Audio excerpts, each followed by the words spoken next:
नमस्कार। सत्य संवादमा म यहाँहरूलाई हार्दिक स्वागत गर्दछु। जीवराम भण्डारी। आज यहाँहरू सामुन्ने उपस्थित हुनुहुन्छ केपी शर्मा ओली, प्रधानमन्त्री तथा नेपाल कम्युनिस्ट पार्टी नेकपाका अध्यक्ष।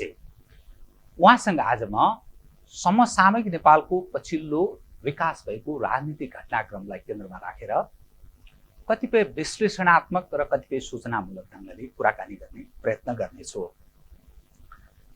प्रतिनिधि सभाको विघटनसँगै नेपालको राजनीति कुन दिशातर्फ डोरिएला अनि विकल्पको रूपमा स्थापित भएको एउटा मान्यता विभिन्न राजनीतिक परीक्षणहरू भए, विभिन्न राजनीतिक दलहरू नेपालको राजनीतिमा हावी रहे। विगतकै सम्झौताखेरि पञ्चहरूको प्रयोग भयो, सिद्धान्त त उनीहरू असफल जस्तो देखिए। नेपाली काङ्ग्रेसको पनि लामो समय परीक्षण भयो। नेपाली जनले विकल्पको रूपमा नेपालका वामपन्थीहरू जसको राजनीतिक इतिहास बहुत लामो छ, विक्रमसम्म 2006 सालमा स्थापना भएको कम्युनिस्ट पार्टी यहाँसम्म आइपुग्दा झाङ्गिएको छ। मूलत केपी शर्मा ओली जस्ता मानिसहरूको एउटा विहङ्गम प्रयत्नका बावजुद पनि यो स्थिति सिर्जना भएको मान्न सकिन्छ।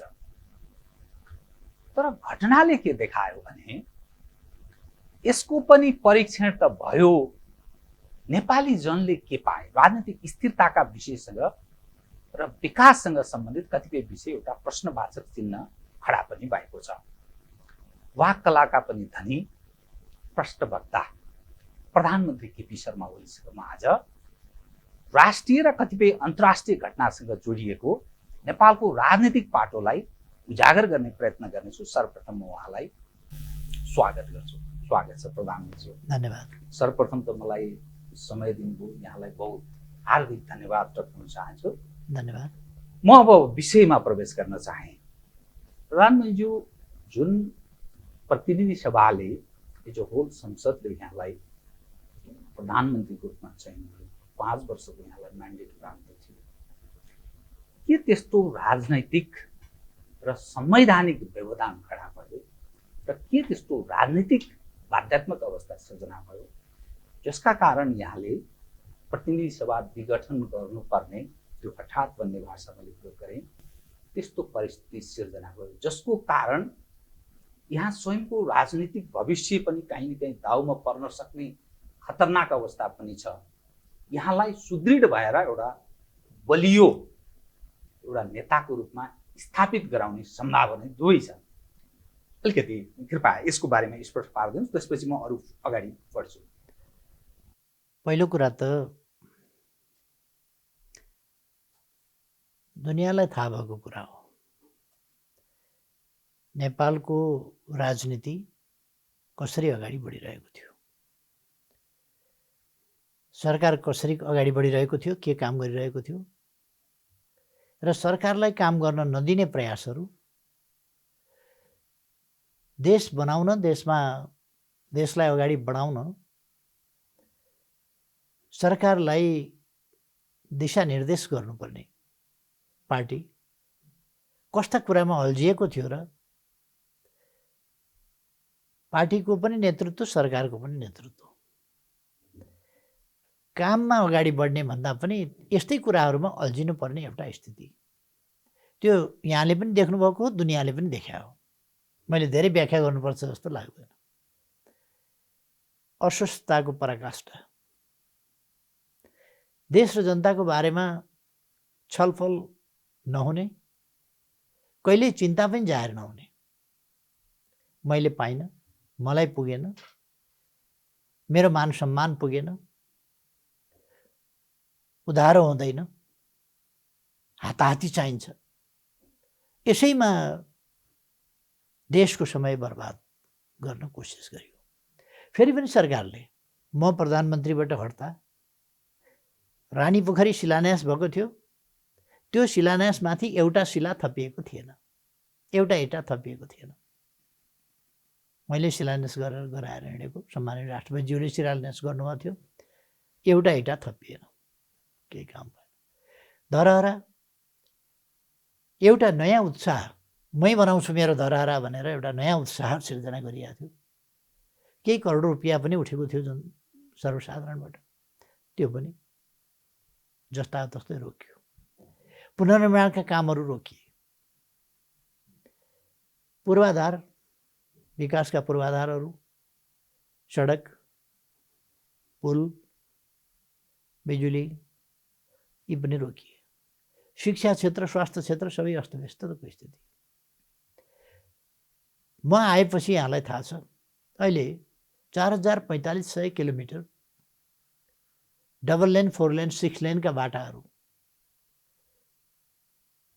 तयार भएका छन्। 400 जति सडक पुलहरू निर्माण भएका छन्। विभिन्न नाकाहरू उत्तरतर्फका पनि खोल्ने कामहरू भएका छन्। पूर्व पश्चिम रेल कहीँ निर्माण हुँदैछ, कहीँ अब टेन्डरमा जाँदैछ अथवा त्यो पनि निर्माण हुँदैछ। उत्तर दक्षिण रक्सौल काठमाडौँ रेल पनि बन्दैछ। रक्सौल काठमाडौँ रेल पनि बन्दैछ र तुइनहरू विस्थापित आम रूपमा भइसके। एकाध जहाँ सम्भवै छैन त्यो ठाउँ बेग्लै होला, नत्र भने भइसके। सडकमा तपाईँ बालबालिका देख्नुहुन्न, सडक मानव सहयोगापेक्षी मानवहरू देख्नुहुन्न, भिखमगा देख्नुहुन्न।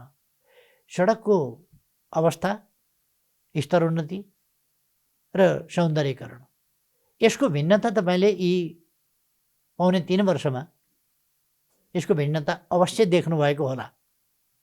के भिन्नता आएको छ सामाजिक क्षेत्रमा भन्ने कुरा। कोभिड आएर हो, फेरि पनि हामीले 98% माथि इनरोलमेन्ट विद्यार्थी भर्नाको दरलाई पुर्याएका छौँ। विद्यालय छोड्नेको सङ्ख्या घटाएका छौँ र स्वास्थ्यका क्षेत्रमा मैले धेरै भनिरहनु परेन। एकै दिन 309वटा अस्पताल देशैभरि शिलान्यास गरिए। यस्ता अभियान चले। चक्रवात हुँदाखेरि 869 घर तत्काल फुस्का घरहरू उडाएको थियो, तर पक्की बनाएर जनतालाई केही महिनाभित्र सुम्पिने काम गरियो। पुनर्निर्माणबाट 7 लाख जनतालाई घर निर्माण गरेर हस्तान्तरण गरियो।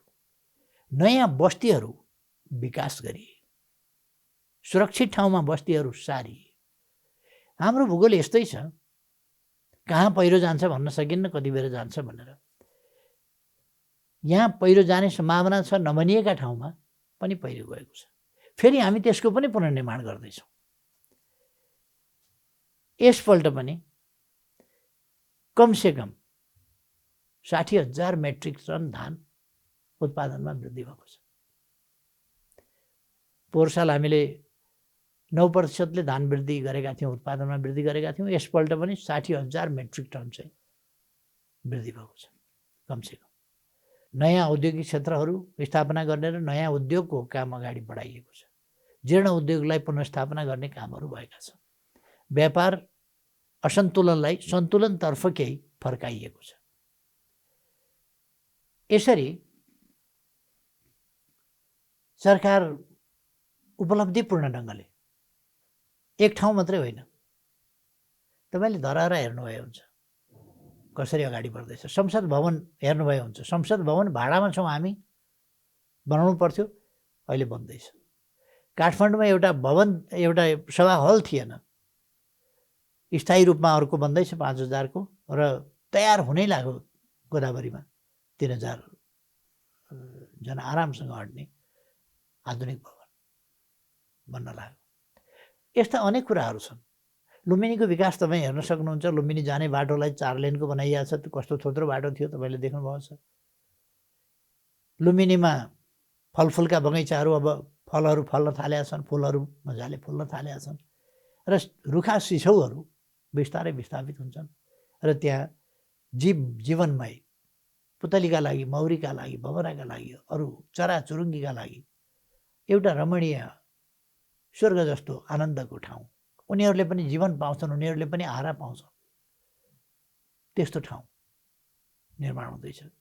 हामीले ध्यान केन्द्र त्यहाँ विशाल 5,000 मानिस अट्ने सभा हल र ध्यान केन्द्रको निर्माण गरेका छौँ। त्यो पुरा हुनै लागेको छ। आगामी बुद्ध जयन्ती हामी त्यहीँ मनाउँछौँ। मैले भनिरहनु पर्दैन, हुलाकी बाटो लगभग पुरा हुने स्थितिमा चरणमा छ। हामी सुरुङ युगमा प्रवेश गरेका छौँ र सुरुङहरू बन्न थालेका छौँ विभिन्न ठाउँमा। नयाँ सोचका साथ देश अगाडि बढेको छ। जलमार्ग, नदीमार्ग, हाम्रा कोशी गण्डकी र कर्णालीबाट गङ्गासम्म जाने र गङ्गाबाट बे अफ बङ्गालसम्म पुग्ने र साना जहाजहरूबाट ठुला जहाजमा जान सक्ने जलमार्गको हामीले सुरु गरेका छौँ। यसरी रेल हामीले आफ्नै रेल चलाउन थालेको पनि अब किनिसकेका छौँ, बाटो बनाइसकेका छौँ। केही प्राविधिक जनशक्तिको मिलाउनु पर्ने, मिलान गर्नुपर्ने छ, त्यो पछि हामी त्यो पनि चलाउँछौँ। यी कुराहरू यहाँहरूले देख्नुभएको छ। त्यसर्थ सरकार यसरी चलेको छ, तर चल्न नदिन, एउटा पनि राम्रो काम भएको सुन्नै नसक्ने, एउटा पनि राम्रो काम भयो भनेर बोल्न नसक्ने र विपक्षी पार्टी होइन, त्योभन्दा बढी आफ्नै भित्रबाट समस्या पैदा गर्ने कामहरू भयो। त्यो आफ्नै पार्टीभित्र किन यस्तो अवस्था सिर्जना भयो? के को उपज हुन सक्छ?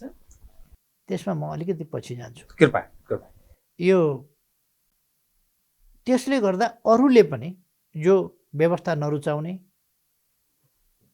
शान्ति सुव्यवस्था नरुचाउने, शान्तिको बाटो, मूल राजनीतिक धारको बाटो, लोकतान्त्रिक बाटो नअपनाउने शक्तिहरू पनि छन् नि त। त्यस्ता दक्षिणपन्थी शक्तिहरू हुन् अथवा वामपन्थी शक्तिहरू हुन् वा तिनीहरूबाट परिचालित सञ्चालित तत्त्वहरू हुन्, तिनले सल्बलाउने मौका पनि त्यसै गरी पाउने भए र एकातिर देशको समयको बर्बादी हुने, जुन रफ्तारमा विकास अगाडि लान खोजिएको छ त्यसमा व्यवधान खडा गर्ने र त्यसको आलोचना र विरोध मात्रै भइरहने। र एउटा कस्तो भने बाहिरबाट विरोध हुँदा एउटा कुरा हुन्छ, भित्रैबाट भएपछि हो कि क्या हो भन्ने मान्छेहरूलाई भ्रम पर्छ। तपाईँहरूले देख्नुभएको छ केही नेताहरूले कहिल्यै पनि कुनै पनि राम्रो कामको पक्षमा, समर्थनमा, सरकारको पक्षमा बोलेको तपाईँहरूले सुन्नुभएको छैन होला। विरोधमा बोलेको त काफी सुन्नुभएको होला। राष्ट्रिय हितको पक्षमा आवाज उठाउँदा उहाँहरूले बोलेको सुन्नुभएको छैन होला। सम्बन्ध बिगारो भनेर अत्तो थापेको चाहिँ सुन्नुभएको होला। त्यो पार्टीभित्रै कि अपोजिसनलाई पार्टीभित्रबाट सुरु हुन्छ, प्रारम्भ हुन्छ पार्टीभित्रबाट, अनि त्यो विस्तार हुन्छ। यो रिले दौड जस्तो पार्टीभित्रबाट पहिले सुरु हुन्छ अनि ह्यान्डओभर विपक्षी दललाई, अरूलाई, अरू तत्त्वहरूलाई, विभिन्न तत्त्वहरूलाई ती दौडका लागि फेरि रुमाल हस्तान्तरण गरिन्छ र त्यहाँबाट फेरि दौड सुरु हुन्छ। अर्थात् यस्तो भएपछि देशलाई यो कन्फ्युजन, यो अन्यल, यो एउटा अराजकतातिर जाने स्थितिबाट रोक्ने र देशलाई अगाडि बढाउने त्यो कुरातर्फ लानु पर्यो। तपाईँले एउटा प्रश्न गर्नुभयो, तपाईँको आफ्नै भविष्य पनि खतरामा त पर्दैन भनेर। म आफ्नो भविष्यको बारेमा चिन्ता गर्ने मान्छे होइन। आफ्नो भविष्य मैले उहिले नै छोडिदिएको मान्छे हुँ। म जब जेल जान तयार भएँ, जब म गोलघर जान तयार भएँ, जब म पऱ्यो भने मारिन तयार भएँ, ज्यान दिन तयार भएपछि मैले मेरो भविष्य बचाउने हो भनेदेखि त सुगम बाटो हिँड्नुपर्छ। म सुगम बाटो कहिले पनि हिँडेन, किनभने मैले देशको भविष्य हेरेँ, जनताको भविष्य हेरेँ। मेरो काम मेरो भविष्य हेर्ने होइन। मेरो भविष्य अप्ठ्यारोमा परोस्, म नर्क जाउँ, जहाँसुकै पुगौँ, तर देश त स्वर्ग बन्नु पऱ्यो नि। देश स्वर्ग बनाउनका लागि यदि मैले नर्क जानुपर्छ भने म तयार छु, देश स्वर्ग बनोस्। त्यसर्थ मेरो भविष्य के हुन्छ, मेरो भविष्य कता जान्छ, के खतरामा पर्छ कि मेरो चिन्ताको विषय होइन। मेरो चिन्ताको विषय हो देशको भविष्य। देशको भविष्यलाई अप्ठ्यारोमा जान दिनु हुँदैन। संविधान कार्यान्वयन गर्ने कुरा हो। संविधान कार्यान्वयन भइरहेको छैन। तपाईँले देख्नुभएको छ संविधानले बनाएका, व्यवस्था गरेका आयोगहरू म एक्लैले नियुक्त गर्न सक्ने परिस्थिति बनेन। यो त देख्नुभएको छ।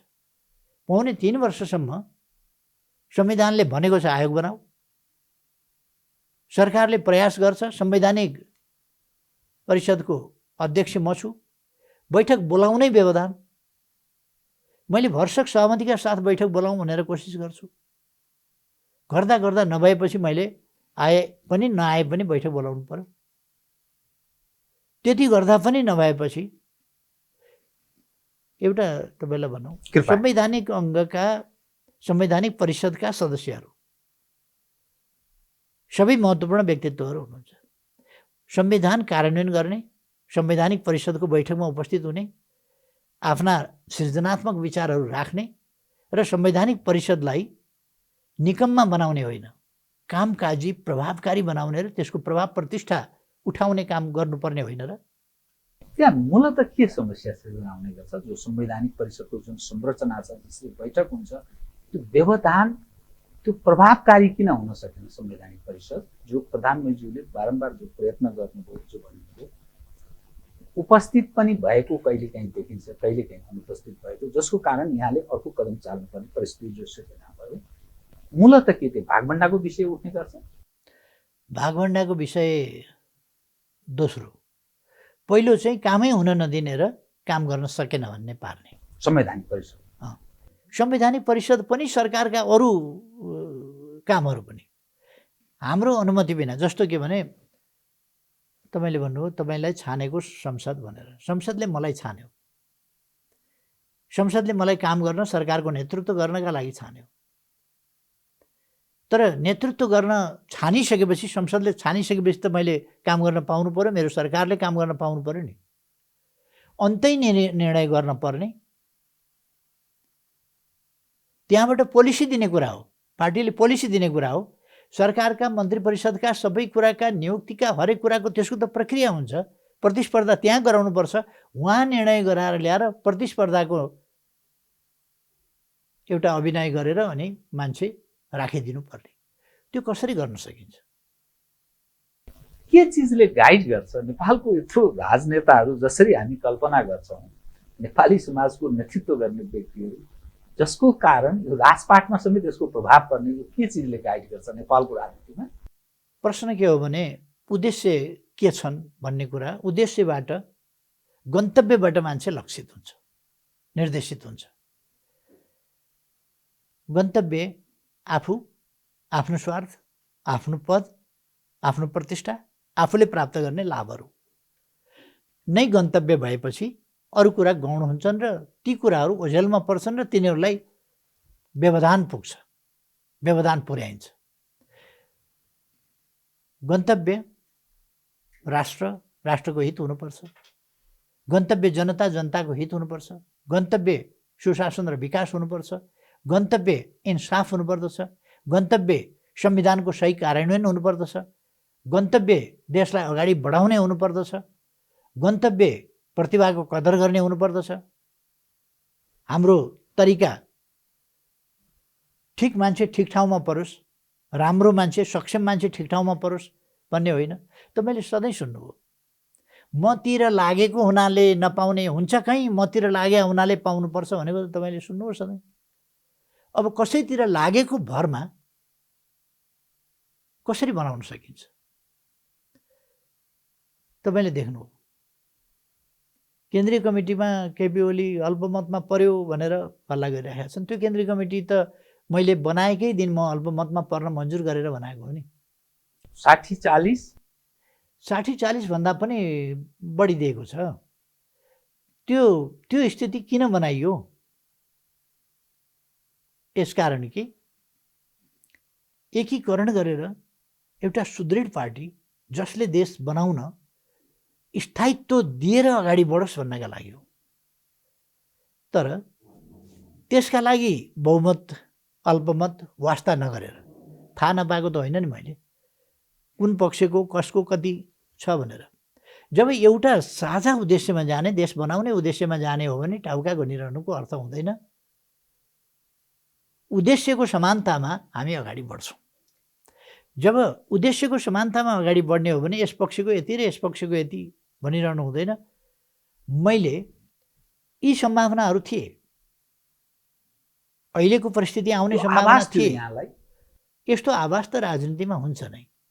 अर्को कुरो कुन कुन पृष्ठभूमिबाट साथीहरू कसरी आएका छन् भन्ने कुरा पनि हेर्नुपर्छ। त्यसले पनि आभास दिन्छ। संविधान मान्ने, कानुन मान्ने एउटा परिपाटी, एउटा अभ्यासबाट आएका छन् कि नमान्ने अभ्यासबाट आएका छन्। जस्तो तपाईँले सुन्नुभएको होला, विघटित भइसकेपछि विघटित संसद बोलाएर आफै चलाउँछु भनेर सभामुख भन्दै हिँडेको र त्यो हस्ताक्षर गर्दै हिँडेको भन्ने तपाईँले सुन्नुभएको होला। यो सभामुखले संसद हुँदै पनि संसद बोलाउँदैन, त्यसको प्रक्रिया बेग्लै छ।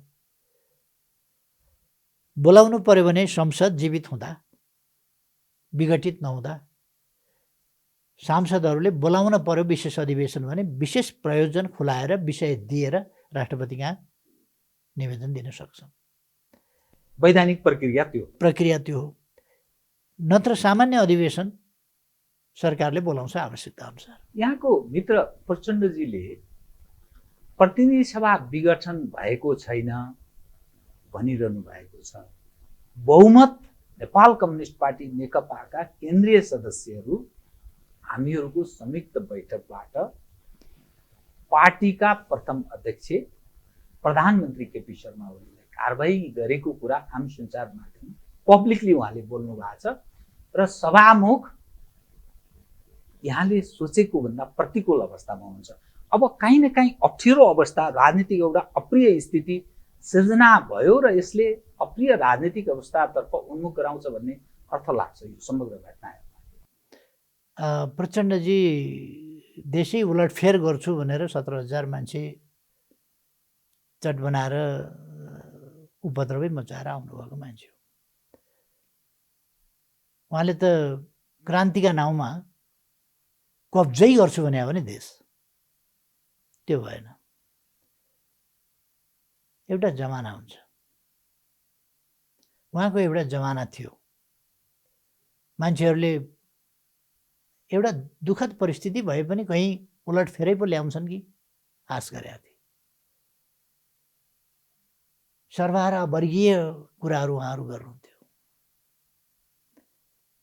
अहिले परिवर्तन केमा गर्नु त उहाँहरूले? मैले भनिरहनु पर्दैन। परिवार नातागोता आफन्तहरूको स्थिति सुदृढ भयो होला। मलाई धेरै थाहा छैन, छिमेकीहरूलाई थाहा होला, नजिक बस्नेहरूलाई थाहा होला, मलाई त धेरै थाहा छैन, मैले देखा पनि छैन। तर पक्कै परिवर्तन भएको होला, किन उहाँ परिवर्तनकारी मान्छे हो नि, परिवर्तन भएको होला। तर जनताको जो मानिसहरूले ज्यान दिए, जसका परिवार, जसका बालबच्चाप्रति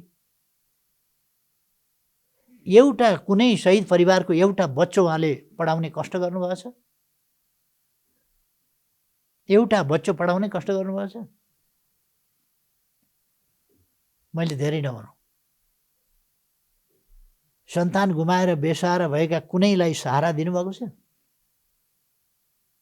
त्यतापट्टि म जान्न चाहन्न। उहाँहरूलाई म यस प्रणालीमा आइसकेपछि संविधान कानुनको मर्यादा राख्न, पालना गर्न, प्रणालीको पालना गर्न आग्रह गर्छु।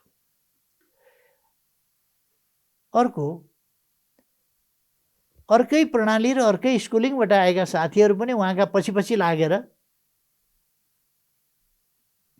गान्धीका 3 बाँदर जस्तो राम्रो कुरो देख्न नपरोस् भनेर आँखापट्टि बाँध्ने, राम्रो कुरो सुन्न नपरोस् भनेर कान थुनेर बस्ने, राम्रो कुरो बोल्न नपरोस् भनेर मुख थुनेर बस्ने गरेको देख्दा अचम्म लाग्छ। त्यो नहुनु पर्थ्यो। नेपाली राजनीतिको एउटा टाठो खेलाडीको रूपमा यसलाई अन्यथा ड्यु रेस्पेक्ट प्रधानमन्त्री त्यसको रूपमा यहाँलाई बुझिन्छ। तपाईँ जस्तो मानिस के त्यस्तो बाध्यात्मक अवस्था सृजना भयो जसका कारण प्रचण्डबाट तपाईँमाथि धोका आउने सम्भावना सधैँ थियो र तपाईँका कतिपय मित्रहरूलाई पनि उहाँले गाँजेर लिएर हिँडेको जो तस्बिर अहिले तपाईँ हाम्रो सामुन्ने छ, माधवजी, झलनाथ खनालजी, कतिपय साथी तपाईँका मित्रहरू, के त्यस्तो चिजले तपाईँ बाध्यात्मक अवस्थामा प्रवेश गर्नुभयो जसका कारण पार्टी एकीकरण गर्नुभयो? बाध्यात्मक स्थिति भन्दा पनि मेरो खुसीको कुरा हो, देशलाई एउटा सबल पार्टी जो विकासोन्मुख छ। मैले नेतृत्व गरेको मेरो पार्टी विकासोन्मुख छ। त्यसमा अरू पनि साथीहरू सामेल भएर अगाडि बढ्दा लान सकिन्छ ठिक बाटोमा भन्ने मेरो विश्वास हो। मैले जहिले पनि सोच्ने सकारात्मक ढङ्गले हो। मैले जहिले पनि सोच्ने विश्वासको पाटोबाट हो। कसैले अविश्वास को क्रियाकलाप देखाउँछ, कसैले धोकाधडी गर्छ भने उसको कुरा हो। मैले प्रारम्भ गर्ने भनेको आशंकाबाट होइन, विश्वासबाट हो। मैले प्रारम्भ गर्ने नकारात्मक वा त्यसको अँध्यारो पक्षबाट होइन, सकारात्मक र उज्यालो पक्षबाट मैले प्रारम्भ गर्ने हो। एकीकरण मैले त्यसका लागि गरेको हो, अरू चिजका लागि होइन। तर तपाईँ देख्न सक्नुहुन्छ एउटा दैनिक पत्रिकाका प्रोप्राइटर र सम्पादकलाई गएको फागुन 2 गते एकजना नेताको निवासमा बोलाइयो। 3 गतेको ब्यानर न्युज आयो, अब अविश्वासका लागि बाटो खोल्यो। कन्फिडेन्शियल न्युज फ्लो भयो। बस उद्देश्यहरू प्रकट भए। तयारी त्योभन्दा अगाडि थियो। प्रतीक्षा फागुन 3 को थियो कि फागुन 3बाट ढोका खुल्छ। ढोका खुलेपछि उहाँहरू त्यस ढोकाको सदुपयोग दुरुपयोग जे भने पनि त्यसलाई प्रयोग गर्न उहाँहरू बेसरी लाग्नुभयो। म अपरेसनबाट फर्किने बित्तिकैदेखि तपाईँहरूले देख्नुभयो कोरोनाको कहर एकातिर छाएको छ। उहाँहरूलाई मतलब छैन, उहाँहरू नगदा नगदी हाताहाती अहिलेको अहिले चाहियो। मैले धेरै कुरा भने, तपाईँहरूलाई थाहा छ।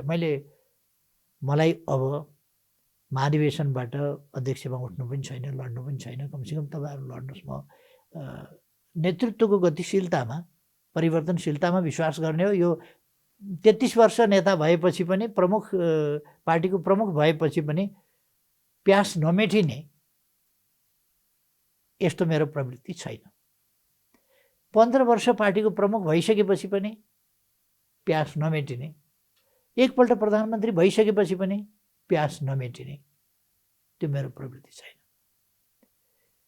अमेरिकामा दोहोऱ्याएर राष्ट्रपति उठेको सायद छैन होला,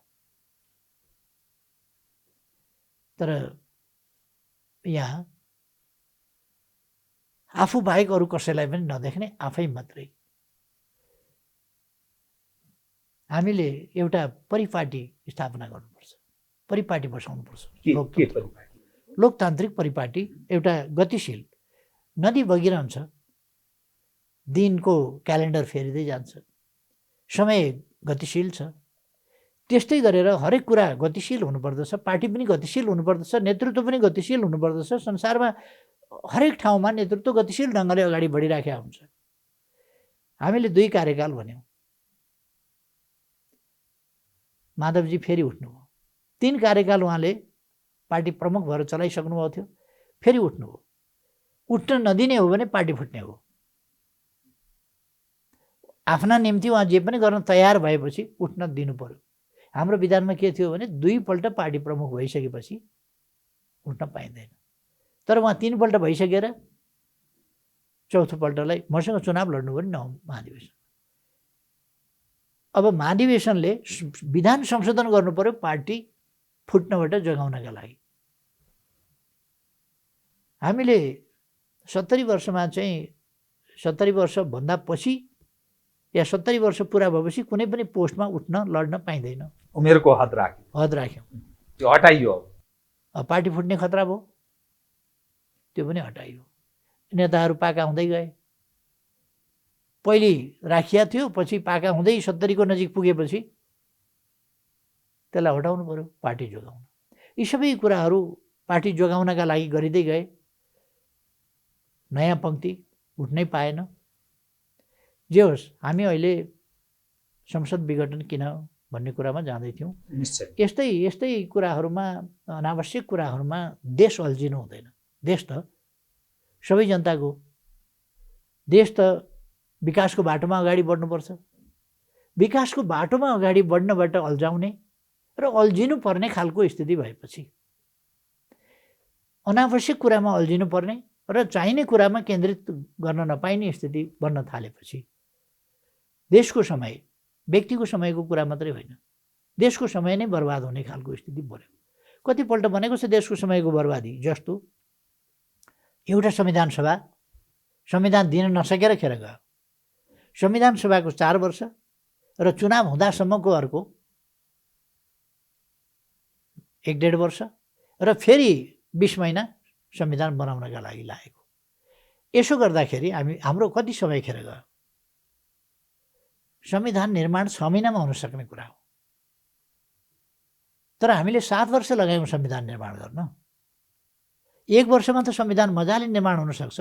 ट्युनिसियामा मजाले थोरै समयमा एउटा संविधान सभा तिर्नको पनि खेर गयो।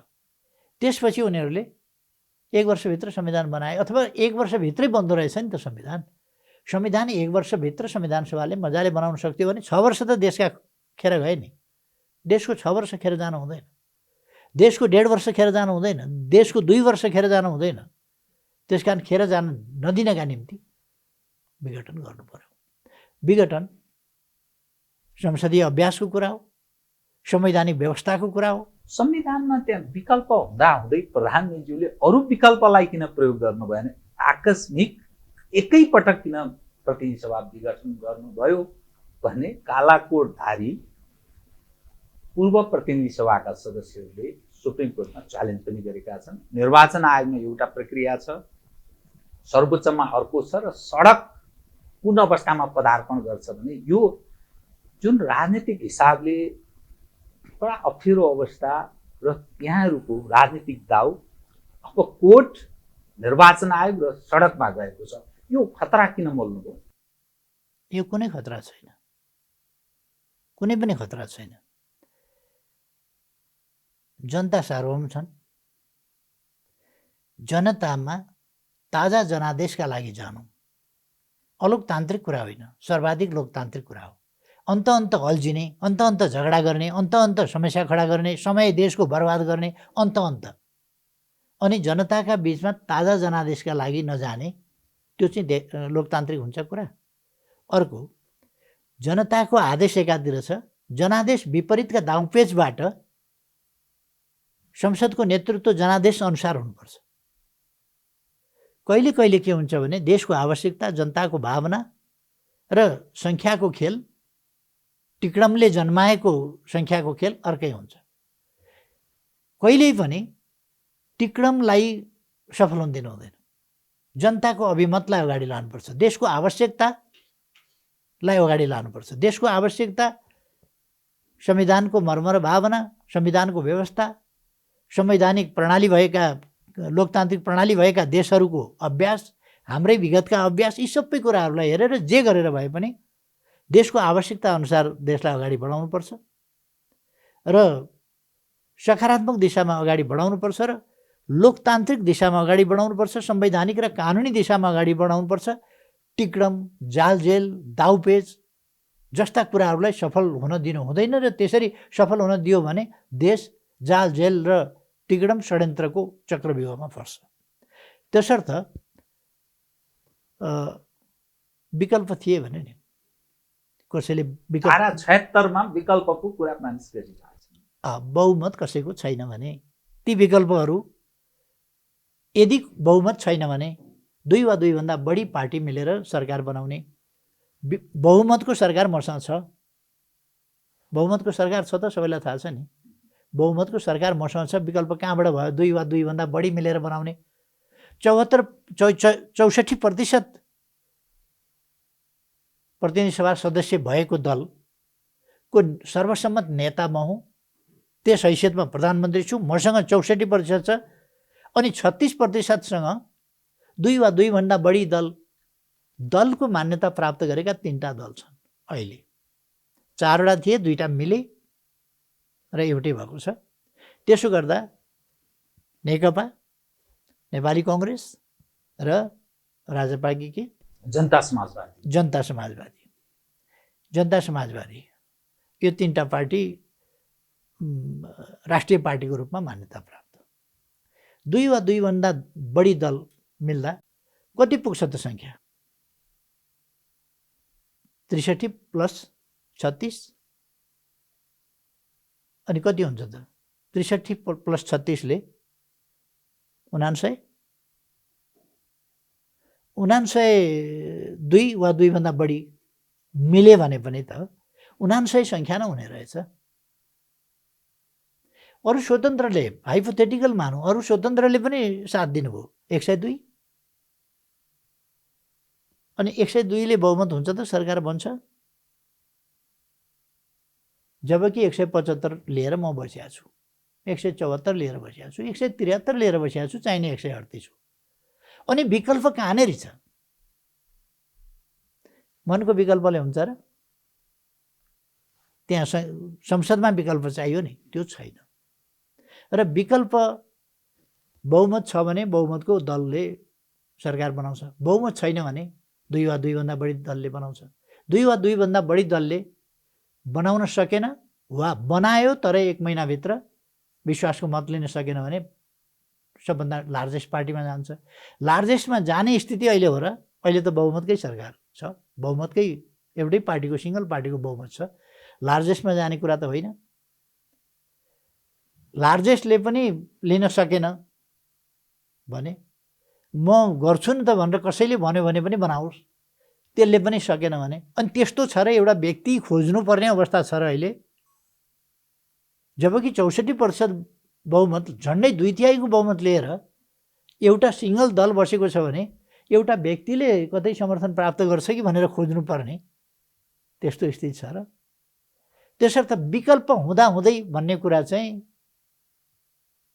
यो निराधार, संसदको बनावट विपरीतको, काल्पनिक पनि भएन।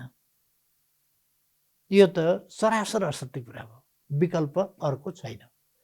अब प्रमुख पार्टी जोसँग बहुमत छ, बहुमतधारी पार्टीले, बहुमतधारी पार्टीको दलको नेताले हामी अब सरकार चलाउँदैनौँ, जनताका बिचमा जाउँ भनेर सिफारिस गर्यो र विघटन गरायो। अर्को विकल्प त्यहाँ छ र? बहुमत केन्द्रीय सदस्य र कार्यकारी अध्यक्षको हैसियतले प्रचण्डजीहरू केही दाबी गर्दै हुनुहुन्छ, यो सरासर गलत छ। विकल्पको स्थिति थियो, पार्टी केही निर्णयमा प्रवेश गर्दै थियो भन्ने दृष्टिकोण सायद उहाँहरू र माधव कुमार नेपालजीलाई अध्यक्षमा चयन गरेको यो दृश्य पनि आइरहेको गर्दै थियो होला, गर्दै थियो होला, गर्दै थियो होला, होलाको कुरो न हो, गर्दै थियो होला। गर्दै थियो होलाको अनुमान कसरी गर्ने? गर्दै थियो होला, त्यो त प्रकट त कहीँ भएन, कहीँ देखिएन। मेरा विरुद्ध अविश्वास त कतै आएको थिएन। अविश्वास आएको भए मैले अविश्वासबाट उम्किनका लागि गरेको भन्ने कुरा हुन सक्थ्यो होला। विकल्प थियो नि, अविश्वास आउँदै थियो, दल विभाजन भएको थियो, विभाजन भएको भए बहुमत गुमेको थियो, बहुमतको सरकार भन्न दाबी गर्न मिल्दैन थियो भन्ने कुरा हुन्थ्यो होला। केन्द्रीय कमिटीका सदस्यको बहुमत छ कि छैन त्यो आफ्नो ठाउँमा होला, बहुमत छ कि छैन त्यो बेग्लै कुरा होला। केन्द्रीय कमिटीका सदस्यले प्रधानमन्त्री निर्धारण गर्ने हो र? त्यो त संसदीय दलले होला नि। संसदीय दलमा त सर्वसम्मतिका साथ म दलको नेता छानिएर प्रधानमन्त्री भएको होइन र? अनि कहाँबाट त्यो कुरा के, कुन प्रस्तावबाट, कुन निर्णयबाट, कहाँबाट खण्डित भयो? अब विघटन भइसकेपछि विघटित संसदहरूले भन्न पनि सक्ला कसैले हामी त अर्कै विकल्प सोच्थ्यौँ नि भनेर, त्यो बेग्लै कुरा हो। सभामुखका सामुन्ने 10:30 बजे तत्कालीन सांसदहरूले निवेदन दर्ता गराएको कुरा सार्वजनिक भएको छ। शर्मको कुरा हो। 3:30 बजे पहिलो कुरा त सभामुखकामा दर्ता गर्ने होइन, महासचिवकोमा दर्ता गर्नुपर्छ। एउटा कुरा, महासचिव छैन भने सचिव कहाँ दर्ता गर्नुपर्छ र महासचिव वा सचिव कहाँ दर्ता भएको प्रस्ताव महासचिव वा सचिवले सभामुखलाई अविलम्ब वा तत्काल जानकारी गराउनुपर्छ। त्यस्तो जानकारी भइसकेपछि सभामुखले आफूलाई यस्तो जानकारी आएको र 15 दिनभित्र यो कार्यक्रम राखेको छु भनेर कार्यक्रम प्रसारित गर्छ। यो प्रक्रिया कुनै भएको छ र? अब 3:30 बजे केही मान्छेहरू महासचिव कहाँ पुग्छन्। महासचिवले संसद विघटन भइसकेको हुनाले लिन मिल्दैन, यो त सबैलाई जगजाहेर छ नि, लिन मिल्दैन भनेपछि सभामुखले घुँडा खुम्च्याएर 10 बजे म कहाँ आएको हो भनेर लेखेर प्रमाणित गर्छ। संविधानमा कहीँ यस्तो व्यवस्था छ? बाटोमा हिँड्दै गरेका सभामुखले खुट्टा खुम्मा कागज राखेर घुँडामा यसो खुट्टा उचालेर घुँडामा कागज राखेर 10 बजे नै म कहाँ आएको हो। यो प्रणाली, यो संविधान, यो सिस्टम, यो कानुनी व्यवस्था भनेको मजाक हो? प्रधानमन्त्रीको यो प्रयत्नका बावजुद पनि जो राजनीतिक निर्णय यहाँले गर्नुभयो, यहाँले जो यो संविधान सम्मत छ जो भन्नुभयो, म यसमा विमति जनाउँदिनँ, ड्यु रेस्पेक्ट। तर कथम निर्वाचन आयोगले पार्टीको मान्यता दिने सवाल पर प्रचण्डजी, माधवजीहरू दाबी गरिरहनु भएको छ तत्कालीन पार्टीको केन्द्रीय कार्य समितिको बहुमत हामीसँग छ। उहाँहरूले नामसहित केही सार्वजनिक गर्ने प्रयत्न गर्नुभएको छ र सर्वोच्च अदालतको हातमा यहाँहरूको जो राजनीतिक जुन तागत छ, जनताबाट सृजित जो तागत छ, त्यो सर्वोच्चको जो मुठीमा पदार्पण गरेको छ, कथम भन्ने मैले भाषा प्रयोग गरेँ, त्यसको प्रतिकूलमा निर्णय भयो भने त अप्ठ्यारोमा पर्नुभयो नि त। यहाँको राजनीतिक जुन खालको योगदान रह्यो नेपालको राजनीतिमा, जुन खालको अहम भूमिका तपाईँ निर्वाह गर्नुभयो, अप्ठ्यारो स्थितिमा प्रवेश गरेन। स्वयं यहाँ सँगसँगै यहाँका सहयोगी, यहाँका मित्रहरू जो ठुलो सङ्ख्यामा नेपालको राष्ट्रिय राजनीतिमा अहम महत्त्वपूर्ण भूमिका निर्वाह गरिरहनु भएको छ, सबैको राजनीति अड्कालोमा त पर्दैन। मेरो प्रश्न, मैले अघि नै भने म मेरो बारेमा चिन्ता गर्ने मान्छे होइन। अनि मित्रहरू, साथी, यहाँका सहयोगीहरू, विचारसँग सहमति राख्नेहरू, सुन्नुहोस् न, त्यसो भनेर देशको राजनीति अप्ठ्यारोमा जान्छ भन्ने होइन। मैले संविधानको कार्यान्वयन, जनताको सार्वभौम सत्ताको कदर, जनता सर्वोच्च हुन् र जनताको आदेश अनुसार कहीँ पनि समस्या पैदा हुन्छ भने जनतामा जानुपर्छ। समस्याको फैसला दिने जनताले हो। पहिलो कुरा, उहाँहरूले मलाई निकाल्नुभयो भन्ने कुरा तपाईँले भन्नुभयो नि, उहाँहरूले मलाई कारबाही गर्नुभयो, निकाल्नुभयो। बहरमल ब्याङ्केटको बैठकको म कुरा गरिरहेको छु। मलाई कसले कहाँ कुन ब्याङ्केटबाट निकाल्छ? म उहाँहरूको ब्याङ्केट खान गएको पनि छैन, मलाई उहाँहरूको ब्याङ्केट खान पनि छैन, ब्याङ्केटसँग मेरो रुचि पनि छैन। मलाई जनताका मनमा बस्नु छ। जनताको मनबाट कसैले निकाल्न सक्दैन, किन मैले देशका लागि काम गरेको छु, जनताका लागि काम गरेको छु, फेरि पनि तिनकै लागि काम गर्ने हो। त्यस कारण अरू कसैले निकाल्छ मलाई मतलबको कुरा पनि होइन। एउटा तपाईँलाई हाँसो लाग्दैन? कृपया। प्रचण्डले मलाई पार्टी सदस्यताबाटै निष्कासन गरे यस पार्टीमा। तपाईँलाई यो चार्ली च्याप्लिनको भन्दा माथिल्लो स्तरको जोक जस्तो लाग्दैन? प्रचण्डले यस पार्टीबाट मलाई निकाले।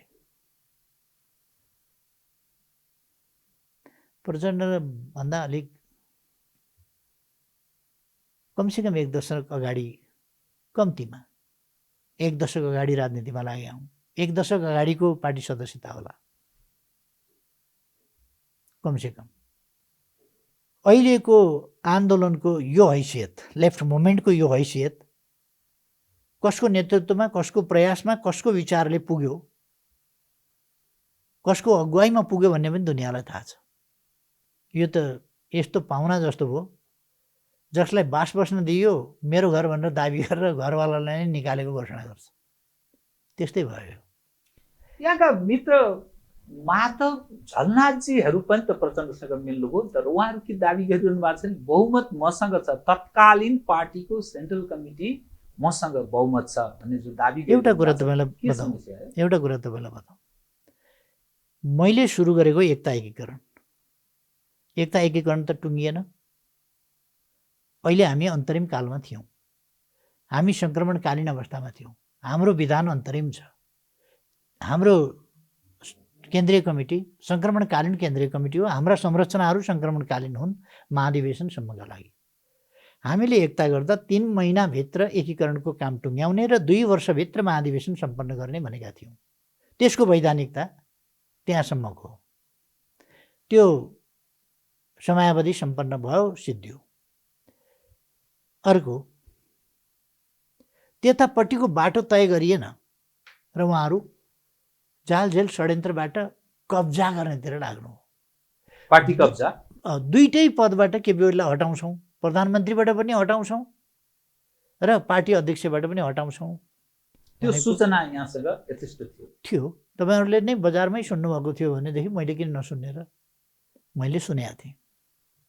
राष्ट्रपतिको सवाल पनि त्यसैसँग जोडिएको थियो, राष्ट्रपति हटाउने विषय पनि उहाँहरूले प्रयास गर्नुभएको भन्ने मैले सुने हो। सङ्ख्या पुगेन भन्ने मैले सुने हो। उहाँहरूलाई प्रणालीसँग, गणतन्त्रसँग होइन, आवेशसँग, उत्तेजनासँग, आफ्ना स्वार्थहरूसँग स्वार्थान्ध भएर उहाँहरू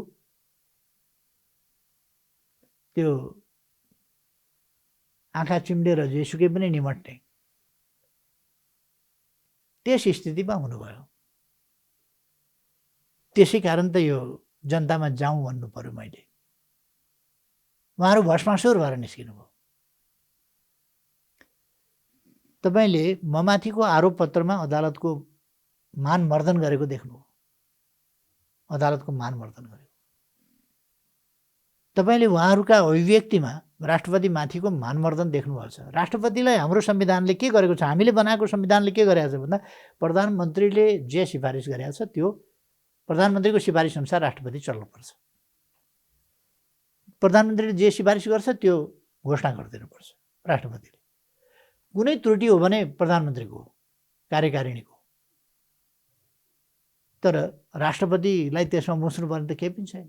राष्ट्रपतिलाई केही समय पुर्ने पर्खने मौका प्रधानमन्त्रीले दिनु भएन, जबरजस्ती बाध्यात्मक अवस्था सिर्जना गर्नुभयो भन्ने त्यो आक्षेप। पर्खिनुपर्ने किन? कति समय पर्खिनुपर्ने? पुनर्विचारको लागि राष्ट्रपतिलाई त्यो अवसर थियो कि एकपटक फर्काउन सकिन्थ्यो। त्यो अवसर पनि नदिकन राष्ट्रपतिलाई बाध्य पार्नुभयो प्रधान। त्यो म फिर्ता लिनुपर्ने अथवा पुनर्विचार गर्नुपर्ने धेरैवटा ठाउँमा मैले साथीहरूका कुरा सुने। जारी भएको अध्यादेश फिर्ता लिए, अर्को अध्यादेश फिर्ता लिए, समस्या समाधान हुन्छ भने। यस्ता कुराहरू गरेको होइन र?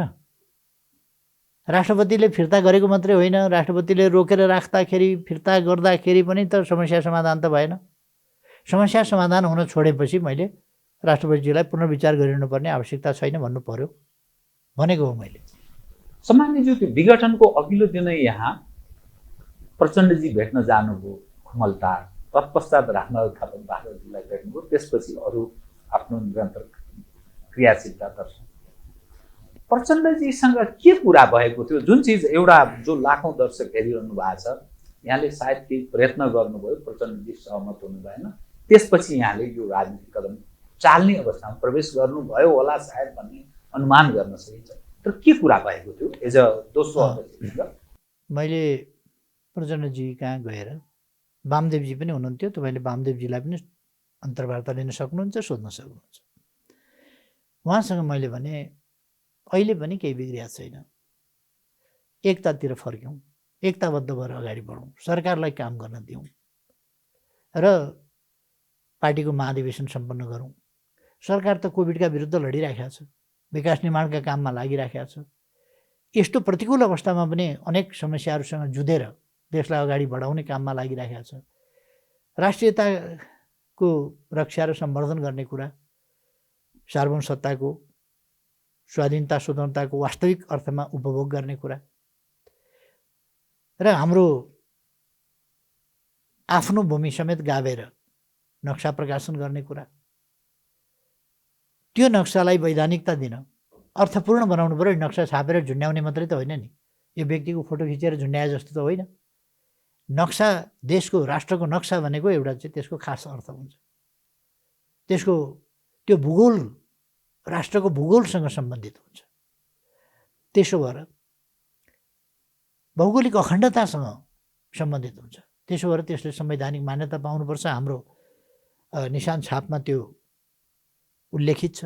निशान छापमा सच्याएन भने संविधानमा एउटा कुरा छ, नक्सा अर्कै जारी हुन्छ, त्यहाँ विरोधाभास हुन्छ, त्यस कारण त्यो गर्नुपर्छ।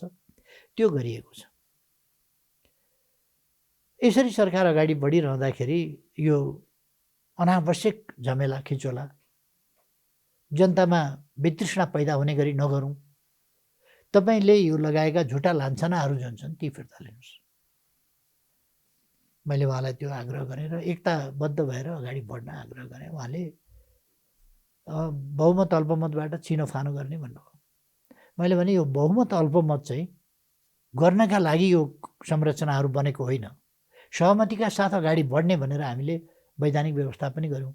विधानमा दुईवटा कुरा, एउटा हामीले एकदम तत्काल एकीकरण गरेका थियौँ जसले गर्दा राम्रो तयारी थिएन, त्यसकारण पुरानै विधानमा केही कुराहरू थप्यौँ कि एकताबद्ध भएर सहमतिका साथ यसरी जाने, 2 वर्षभित्र महाधिवेशन गर्ने, एकताको महाधिवेशन, यस्ता केही कुराहरू थप्यौँ र पुरानै विधान हामीले जारी गऱ्यौँ। त्यसरी जारी गऱ्यौँ। यो सङ्ख्या त एकतालाई सम्पूर्णता दिन महाधिवेशन आयोजना गर्नका लागि हो। यी संरचना त्यसका लागि हुन्। यो विभाजन विखण्डन हारजित उठापटकका लागि होइन, यो एकताका लागि हो। यो अनेकताका लागि मतभेद मत विभाजन आदिका लागि होइन।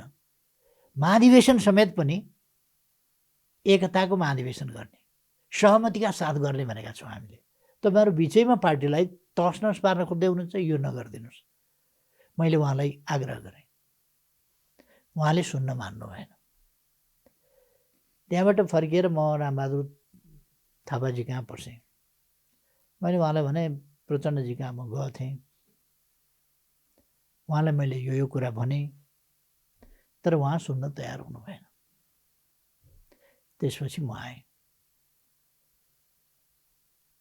मैले फेरि बेलुका उहाँसँग फोनमा कुरा भयो। मैले भने उहाँ भनेको प्रचण्डजीसँग फेरि तपाईँ पुनर्विचार गर्नुहोस्, एकताबद्ध बनाएर लैजाउँ पार्टीलाई, यो झमेलावाला बाटो नगरौँ।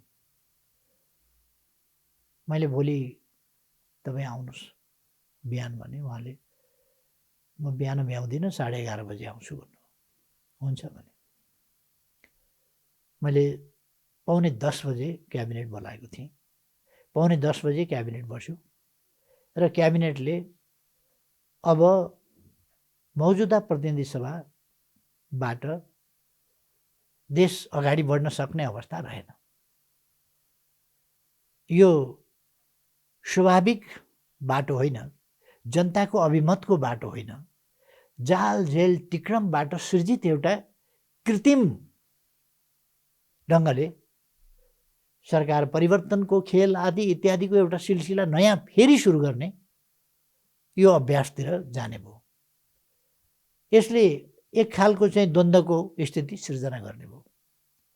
त्यसकारण यो प्रतिनिधि सभा होइन, ताजा जनादेशका लागि जनतामा जाउँ भन्ने निर्णय गर्यो र 10:30तिर 10:15तिर मैले लगेर राष्ट्रपतिज्यू कहाँ दर्ता गरेँ। सम्मानज्यू, अब यो जो राजनीतिक दृश्य वामदेव र रामबहादुर थापाजी कतै देखा पर्नु के एउटा अन्डरस्ट्यान्डिङ छ, जस न यता न उताको के छ यहाँको बुझाइ? उहाँहरूमाथि विशाल दबाब छ, हरेक मान्छेमाथि दबाब छ, तर विशाल दबाब छ।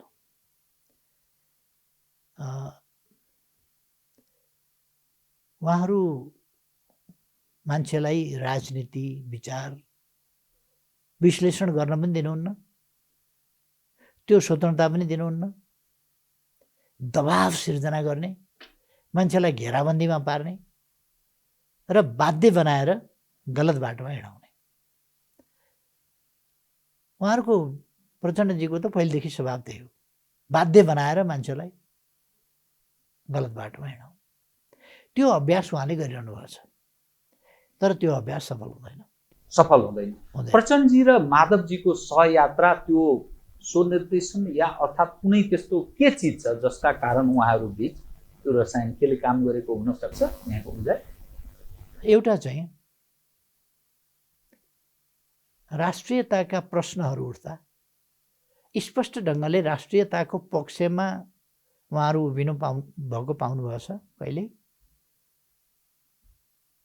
अविश्वासको प्रस्ताव मेरा विरुद्ध पहिलोपल्ट राख्दा किन राखिएको थियो त्यो मैले भन्नुपर्ला जस्तो लाग्दैन।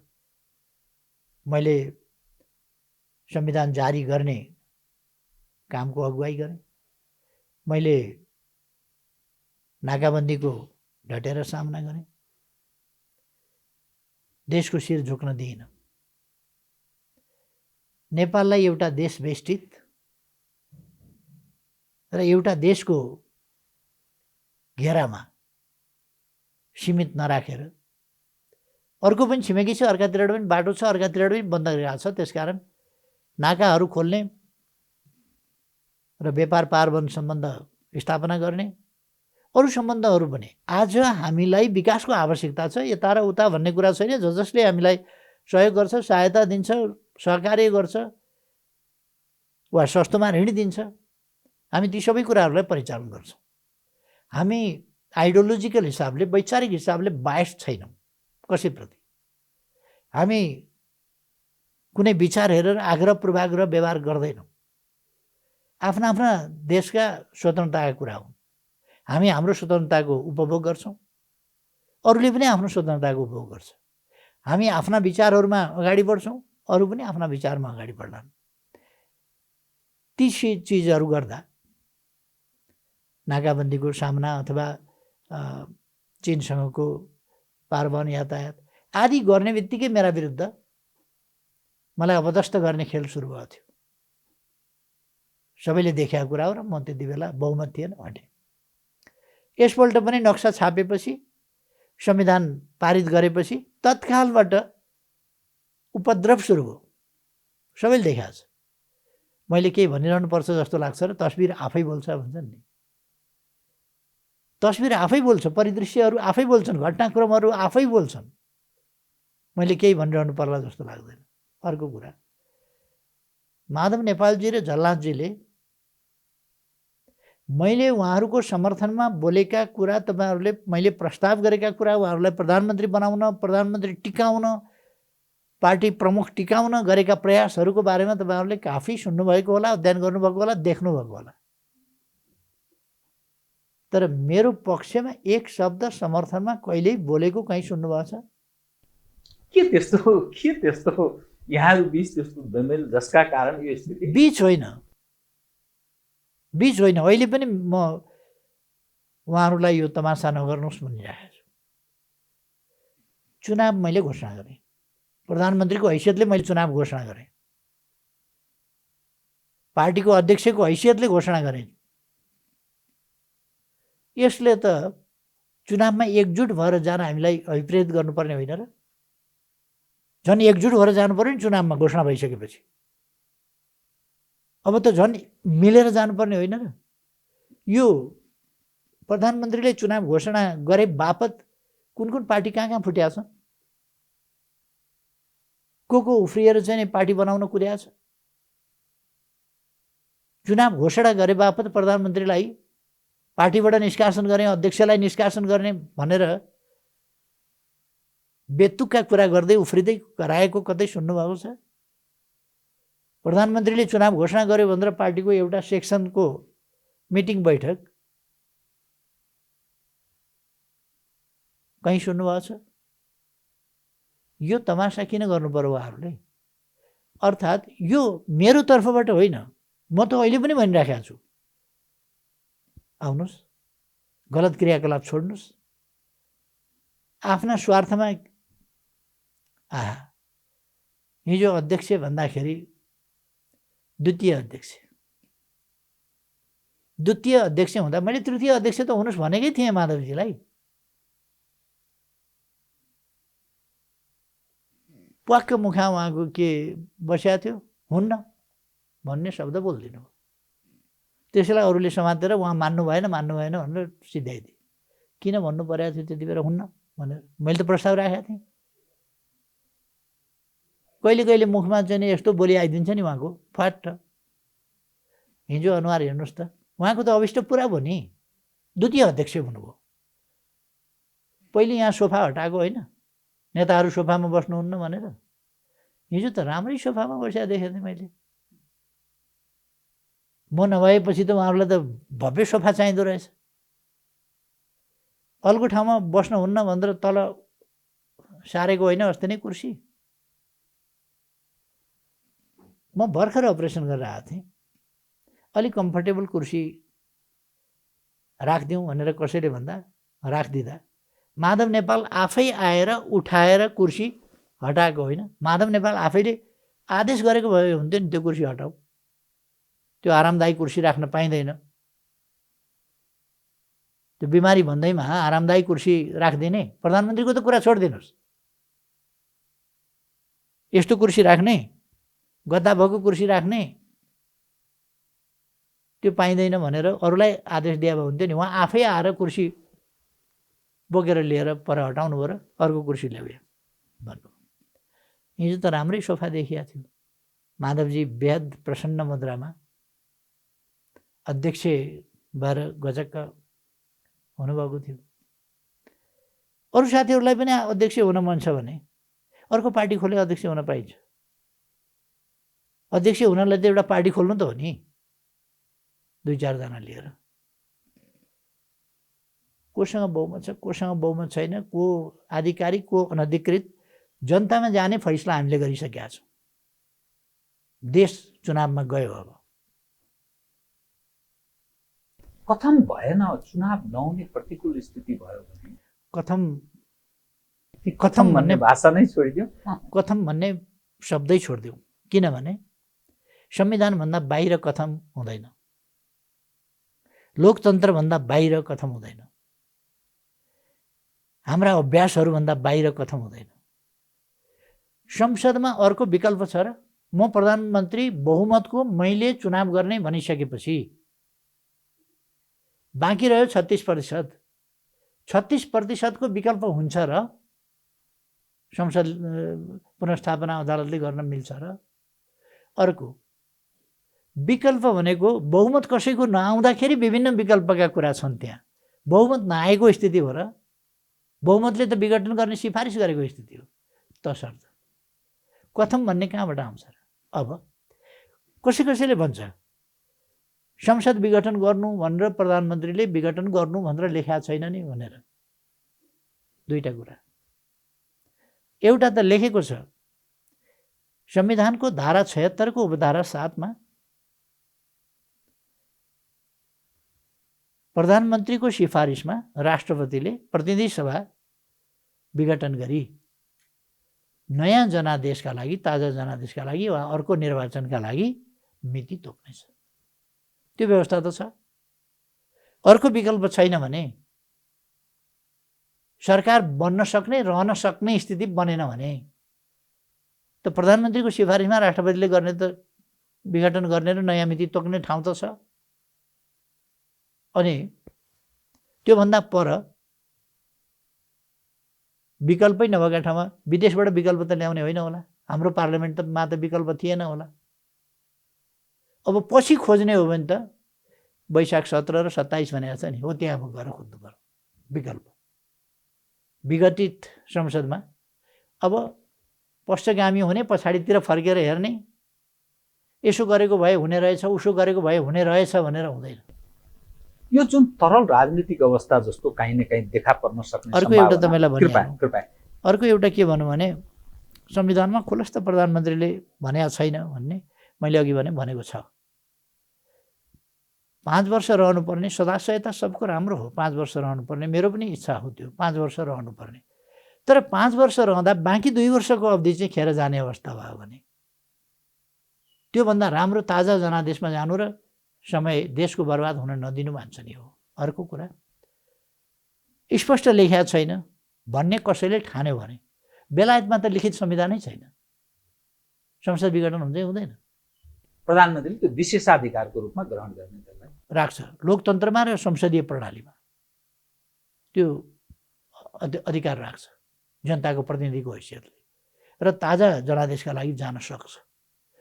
प्रधानमन्त्रीसँग के अधिकार हुन्छ भन्ने कुरा बोरिस जोन्सनले अस्ति आफूलाई भोट नदिने 21 जनालाई सोझै स्पष्टीकरण मागेका सुन्नु।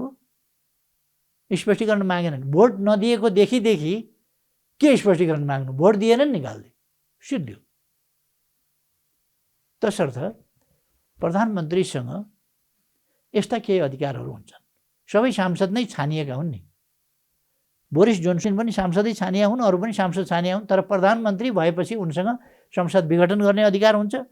यदि अनुशासन उल्लङ्घन गर्यो भने सांसदलाई निष्कासन गर्ने र फेरि चुनिएर आऊ सक्छौ भने भन्ने अधिकार हुन्छ। बोरिस जोन्सनको यहाँले उदाहरण दिनुभयो।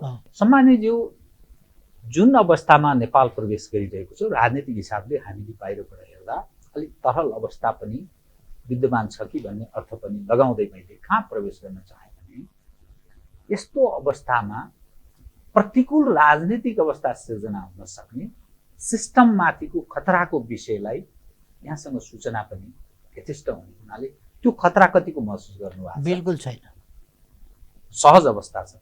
बिल्कुल। यहाँ संविधान छ, यहाँ राजतन्त्र छैन। आश्विन 18 ल्याउने, माघ 19 ल्याउने, पुष 1 गते ल्याउने, 17 साल ल्याउने, अथवा 58 साल, 61 साल यस्ता सालहरू ल्याउने राजतन्त्र छैन। सडकबाट अलिअलि नारा छ। सडकमा के को नारा? विविधकालीन नारा छ। यो त डेमोक्रेसीको अलिअलि इन्जोयमेन्ट हुनै भयो। यो त धेरै ठुलो कुरा होइन। यो केमा चाहिँ सडकमा जानुपर्छ, केमा जानु पर्दैन भन्ने कुरा अलिकति थिति बसि नसकेको, कसरी जानुपर्छ, कस्ता मुद्दाहरू लानुपर्छ, यो त हामीहरू कहाँ त डेमोक्रेसी त न्यू छ नि, नयाँ छ नि। यो नयाँ डेमोक्रेसी भएका बेला यस्ता अनेक प्रवृत्तिहरू, अनेक विचारहरू मान्छेहरूलाई लाग्छ। राजतन्त्र परम्पराहरू 12 वर्ष अगाडि त फालिया हो। बेलायतमा नि फर्किया थियो भन्ने कतिपय दृष्टिकोण त्यस्ता पनि 12 वर्ष अगाडि मात्रै भएको हुनाले भन्ने हुन्छ। कोही बिरुवा पानी नपाएर ओइलाएको छ भने पानी हालिदिँदाखेरि बौरिन्छ। जरै समेत सुकिसकेको छ भने त्यो बौरिँदैन। जति पानी हाली छोडी पानीमै डुबाए पनि बौरिँदैन। नेपालको राजतन्त्र यो कुनै विद्रोहबाट, कसैको एउटा विद्रोहबाट होइन, संविधान सभाको प्रथम बैठकबाट, जनताको अभिमतबाट, जनताको आन्दोलनबाट राजतन्त्र 4 पल्ट सिद्धियो नेपालमा। एउटा 7 सालमा राजतन्त्र सिद्धियो, अर्को दरबार हत्याकाण्डमा राजतन्त्र सिद्धियो, अर्को 62-63 को आन्दोलनमा पनि राजतन्त्र सिद्धियो, चौथो 65 साल जेठमा संविधान सभाको बैठकले राजतन्त्र समाप्तिको घोषणा गरेपछि, संसदले राजतन्त्रको समाप्तिको घोषणा गर्यो। व्यवस्थापकीय संसदले 601 मध्ये 4 जना असहमत हुन सक्छ। त्यो प्रतिशतमा आउँदैन। 7 जना भएको भए प्रतिशतमा आउँथ्यो, त्यो प्रतिशतमै आउँदैन। प्रतिशतमा नआउने सङ्ख्याको असहमति थियो कि भन्दा प्रतिशत चाहिँ कति थियो त राजतन्त्र हटाउने पक्षमा भन्दा 7% थियो। अब 0.0 कति प्रतिशत, यो प्रतिशतमा आउने कुरा होइन। 7%ले राजतन्त्रलाई अन्त्य गर्नुपर्छ भनेर घोषणा गरे हो। अथवा नेपाली जनताको सर्वसम्मत फैसलाबाट राजतन्त्र गएको हो, सर्वसम्मत फैसलाबाट। तसर्थ यो चर्चा गरिरहनु पर्ने विषय नै होइन। सम्मानज्यू, त्यो अध्यायलाई मैले त्यही यथावत राख्दै अब जुन चुनावको यहाँ कुरा गरिरहनु भएको छ, आगामी योभन्दा अगाडि एउटा तपाईँले भन्न खोजेको अरू खालका पनि प्रवृत्तिहरू छन् संविधान नमान्ने र हिंसा वा एक्सटर्सनलाई क्रान्तिका नाममा एक्सटर्सन बिकाउने, मान्छेलाई तर्साएर मारेर अरूबाट चाहिँ पैसा सङ्कलन गर्ने, यस्ता कुराहरूलाई क्रान्तिका नाउँमा बजाउने,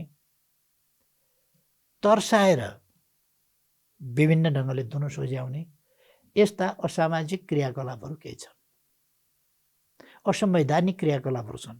तर यी भनेका छिटफुट हुन्। यस्ता कुराहरू, केही छिटफुट कुराहरू, गैरकानुनी कामहरू, यस्ता फौजदारी कामहरू विभिन्न समाजमा विभिन्न समयमा भइराखेका छन्, हुने गर्छन्। यो त्यस्तै एउटा छिटफुट खालको कुरा हो। पृथकतावाद हाम्रो देशमा सिद्धिएको छ। शान्तिपूर्ण मूलधारको राजनीतिमा सबै शक्तिहरू प्रवेश गरेका छन्। असंवैधानिक गैरकानुनी केही शक्ति छिटफुट त्यस्ता कुराहरू गरिराखेका होला।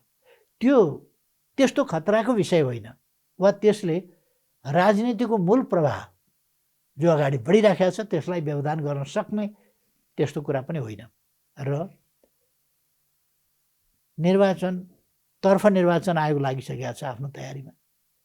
सुरक्षा निकायहरू आफ्नो तयारीमा चाँजो पाँचमा लागिराखेका छन्। कर्मचारी सरकारी संयन्त्र आफ्नोमा लागिसकेका छन्। राजनीतिक पार्टीहरू भित्रभित्र अब उम्मेदवार तयार गर्नेदेखि लिएर कुन क्षेत्रमा, कुन निर्वाचन क्षेत्रमा को उम्मेदवार उपयुक्त हुन्छ आदि इत्यादि यो सोच्ने र उम्मेदवारहरू को हुन सक्ला भन्ने कुरा सुरु भइसकेको छ र त्यसतर्फ मुलुक प्रवेश गरिसकेको छ। अब फैसला नभएसम्म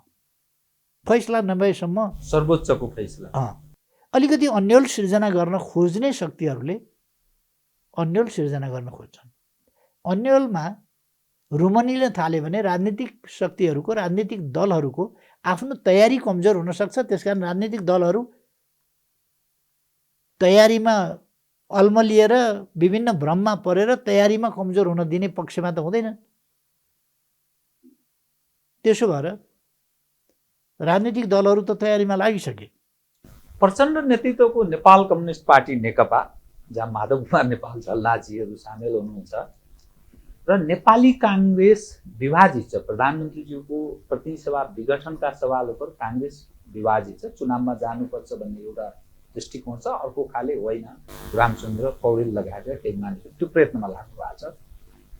जनता समाजवादी पार्टी, प्रचण्ड नेतृत्वको नेपाल कम्युनिस्ट पार्टी नेकपा र प्रमुख प्रतिपक्षी दल नेपाली काङ्ग्रेसको केही समूह सडकमा जाने प्रतिनिधि सभा विघटनको मुद्दालाई सायद यो कसरत र यसले व्यापक देशमा राजनीतिक ध्रुवीकरणको सम्भावनातर्फ पनि उन्मुख गराउँछ। यसले सिर्जना गर्न सक्ने प्रतिकूल अवस्था र आगामी जो चुनावको यहाँले जो विषयलाई सम्बोधन गर्ने प्रयास गरिरहनु भएको छ, त्यो प्रतिकूल स्थिति त सिर्जना हुने होइन कतै। नेपाली कङ्ग्रेस आधारभूत रूपमा एउटा लोकतान्त्रिक मूल्य मान्यता भएको पार्टी हो। उसले निर्वाचनलाई अस्वीकार गर्नै सक्दैन। अर्को पोलिटिकल्ली राजनीतिक हिसाबले नेपाली कङ्ग्रेसलाई निर्वाचन त प्रतीक्षाको विषय थियो। किन सामान्यलाई किन त्यस्तो लाग्यो? अहिले केही नेकपाबाट केही मान्छेहरू अलग हुने, एउटा विभाजित देख्दाखेरिको विभाजित स्थिति देखिने र यो विभाजित स्थितिमा चाहिँ नै लाभ लिन सकिन्छ भन्ने विश्लेषण नेपाली कङ्ग्रेसको हुने। त्यसले उसका निम्ति त यो अवसरको कुरा छ। बाहिर देखिने, बाहिर देखाउने कुरा, बाहिर देखिने कुरा एउटा हो। अर्को महाधिवेशन आउँदैछ, त्यसकारण महाधिवेशनमा को ठुलो काङ्ग्रेस, को असली काङ्ग्रेस भन्ने एउटा प्रतिस्पर्धा उहाँहरूको आफ्नो कुरा होला। त्यसले निर्वाचनमा जाने नेपाली काङ्ग्रेसको आधारभूत कुरामा फरक पार्दैन। अर्को, यस सरकारलाई विरोध गरेर निर्वाचन हुनु हुँदैन भनेर उहाँहरूले बुझ्नुपर्छ। निर्वाचन हुनु हुँदैन भन्ने अनि फेरि त्यही निर्वाचनमा सहभागी हुने स्थिति भोलि त हुन्छ। रामचन्द्रजी अलिकति क्रान्तिकारी देखिन खोज्नुहुन्छ, किनभने उहाँलाई उठ्नु पनि खतरा छ। उहाँको निर्वाचन क्षेत्रमा तेज तरार युवा उठेर उहाँलाई पराजित गरिसकेको स्थिति छ। त्यसकारण निर्वाचन उहाँका लागि आकर्षणको विषय पनि भएन व्यक्तिगत तौरमा। उहाँले अब निर्वाचन र सांसदतिर होइन, उहाँले अलिकति हाउभाउ गरेर आफूलाई ठुलो प्रजातन्त्रवादी देखाएर काङ्ग्रेसको सभापति चाहिँ हुन सके सांसदको त चान्स छैन। त्यो कुरो उहाँले बुझ्नुभएको छ। त्यस कारण सांसदतिर होइन, यता निर्वाचन रोकेर यो महाधिवेशन गरेर सभापति चाहिँ हुन पाए। निर्वाचन हुने भएपछि महाधिवेशन त फेरि सार्नु पर्यो अलिकति। अनि निर्वाचनमा पनि कस्तो भयो भने उठौँ हारिन्छ, नउठौँ के भनेर नउठ्ने, त्यो सङ्कटमा उहाँ हुनुहुन्छ। त्यसकारण उहाँ निर्वाचनको विरोध, उहाँ आफै दुविधाग्रस्त हुनुहुन्छ, अन्यलमा हुनुहुन्छ, के गरौँ कता जाउँको स्थिति छ उहाँलाई। त्यसो भएर होला भन्न ठान्छु। सडक मुभमेन्टले आगामी चुनावलाई कुनै अप्ठ्यारो अवस्था जान सक्ने सम्भावना, जो पोलराइजको जो प्रयत्न भइरहेको जस्तो अर्थ लाग्छ घटनाक्रम त्यसो हेर्दा होइन, कसले गर्छ? तपाईँलाई एउटा कुरा बताउँ, केही मान्छेहरूलाई भड्काउन खोज्नु, दुरुपयोग गर्न खोज्नु एउटा कुरा हो। तर फेरि पनि राजनीतिक पार्टीहरूमा नै जनता गोलबन्द छ। पार्टीहरूमै नेकपामा गोलबन्द छ, कङ्ग्रेसमा गोलबन्द छ। फेरि पनि जनताले देखाएको छ कुन कुन व्यक्तिमा चाहिँ, नेपाली कङ्ग्रेसको कुन व्यक्तिमा गोलबन्द छ राजनीतिक, एमालेमा के अरे नेकपामा कुन व्यक्तिमा गोलबन्द छ, त्यो देखाएको छ मान्छे। त्यसर्थ यो कुनै भ्रम पाल्नुपर्ने आवश्यकता छैन कि विशाल के नै टर्मोइल हुनेवाला छ, यहाँ उथल पुथल हुनेवाला छ, तानाशाहीका विरुद्ध लड्नु परेको छ र यहाँ त लोकतन्त्रका लागि लोकतान्त्रिक अभ्यास गरौँ भनेर जनताका बिचमा जाने कुरा गरिएको छ। जनताको अधिकार खोसिया छ र जनतामा अधिकार लाने कुरा गरिएको छ। जनताले आफ्नो अधिकार झन् एसर्ट गर्ने कुरा छ, झन् सुनिश्चित गर्ने कुरा छ। आफ्नो आदेश जनादेशलाई नवीकरण गर्ने कुरा छ जनताले। अहिलेसम्मका कामहरूको मूल्याङ्कन गर्ने कुरा छ जनताले। प्रधानमन्त्री, यो आम कार्यकर्ता र नेपाली जनको पनि एउटा जिज्ञासाको विषय बनिरहेको छ। प्रधानमन्त्रीकै मुखबाट यो सुन्दा रमाइलो, राम्रो पनि हुन्छ, सन्देशमूलक पनि हुन्छ। अब यहाँहरूको पार्टीको सेन्ट्रल अफिस, केन्द्रीय कार्यालय कहाँ रहने? नेपाल कम्युनिस्ट पार्टी नेकपा मात्रै रहने होला पार्टी कार्यालय कि? चर्चामा आएको छ नि विगतमा। माधवजीले चाहिँ एक सन्दर्भमा बोल्नु भएको छ, हिजो मात्रै म हेर्दै थिएँ, एमाले फेरि जन्मने छैन। अब दर्ता पनि भएको निर्वाचन आयोगमा कसैको नाममा नेपाल कम्युनिस्ट पार्टी एमाले। यो समग्र विषयलाई हेर्दा यो के हुने, यसको अलि स्पष्टीकरण प्रदान। यो धेरै अस्पष्टै छैन। मैले त अहिलेसम्म पार्टी अलग भएको अथवा फुटेको भनेर बुझेको पनि छैन, घोषणा गरेको पनि छैन। प्रवक्ताको काम उपयुक्त भएन, पार्टीका नीति अनुसार बोल्नु भएन, त्यसकारण मैले हिजो प्रवक्ता परिवर्तन गरेँ। उहाँ बैठकमा पनि आउनु भएन र सधैँका पनि उहाँका अभिव्यक्तिहरू पार्टी नीति र आवश्यकता अनुसार भएनन्। त्यसकारण उहाँलाई हटाइयो र अर्को प्रवक्ता बनाइयो। त्यसबाहेक केही गरिएको छैन। प्रचण्डजी किन आउनु भएन उहाँ जान्नुहुन्छ। यहाँको पार्टीको कमिटीमै हुनुहुन्छ प्रचण्डजी, माधवजी, सबै, वामदेवजी, रामबहादुर थापा सबै हुनुहुन्छ। तर यहाँलाई त हटाइदिए, उताबाट कारवाही भयो कुरा आएको छ। प्रचण्डजी नेतृत्वको नेपाल कम्युनिस्ट पार्टी नेकपा, यो चेसमा मैले घोडा खाएँ, मैले हात्ती खाएँ भन्छ नि, यो त्यस्तै हो। यो चेसको खेल होइन। उहाँहरू चेसको खेल जस्तै ठानिरहनुहुन्छ। हात्ती खाएँ, घोडा खाएँ, ऊँट खाएँ, यो कुराले खाएको। म पार्टीको हेडक्वार्टरको उहाँहरूको हालत के हुन्छ, उहाँहरूको हालत के हुन्छ भने 99मा पुगेको ठान्नुभयो र 100मा पुग्न यस्तो हतार गर्नुभयो, 2मा झर्नु। नागपासा जस्तो भन्नु खोज्नु। 99बाट 2मा झर्नुभयो। म धेरै बहस गर्न चाहन्न। उहाँहरू चुनावसँग यति घबराउनु भएको किन, यति आत्तिनु भएको किन, चुनाव कुनै हालतमा हुँदै हुनुहुन्न भनेर किन भन्नुभयो? जनतामा जान उहाँहरूलाई डर किन? जनतासँग यस्तो त्रास किन? किन जनता भन्ने बित्तिकै उहाँहरू भयातुर थरर काम्नु भएको? यसै बुझिँदैन। 2 बाट 2 त्यो 2 मा झर्ने उहाँहरूले छर्लङ्ग देख्नुभएको छ।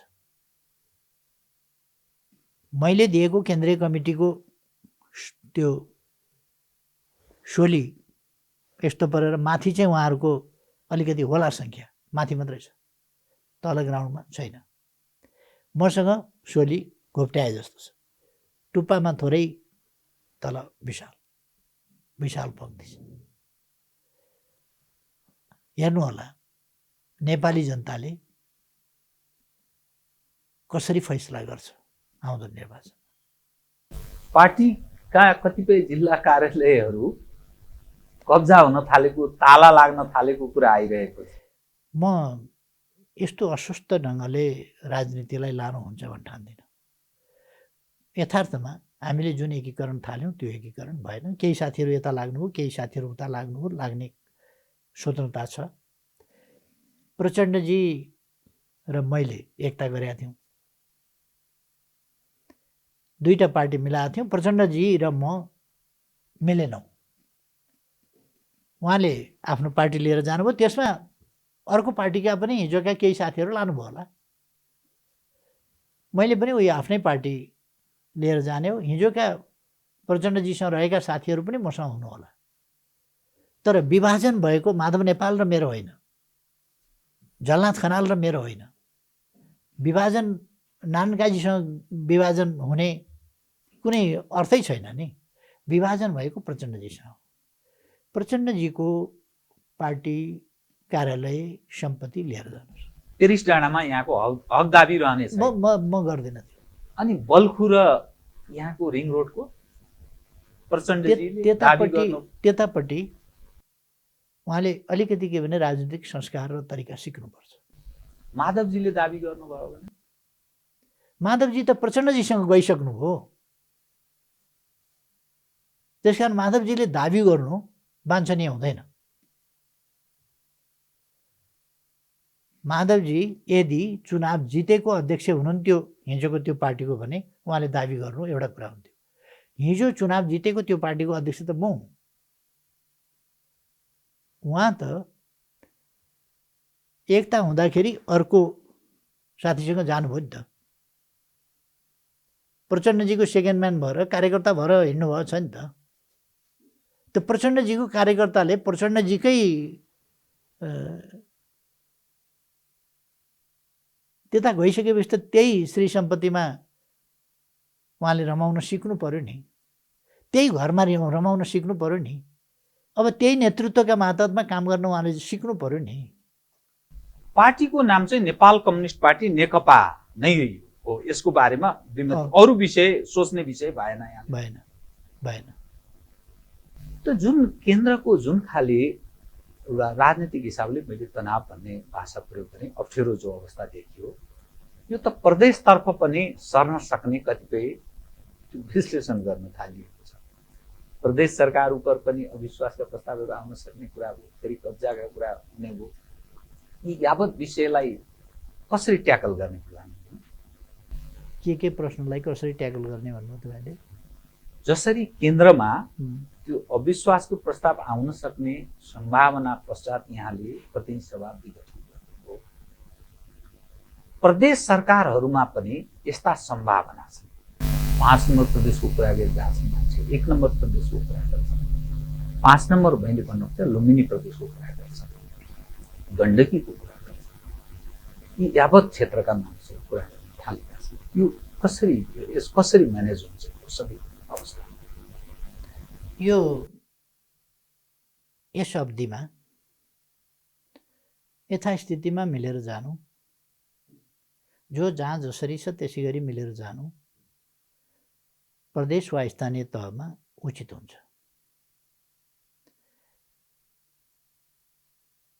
नत्र भने उहाँहरूले कदम चाल्नुभयो भने मैले थप कदम चाल्नुपर्ने हुन्छ।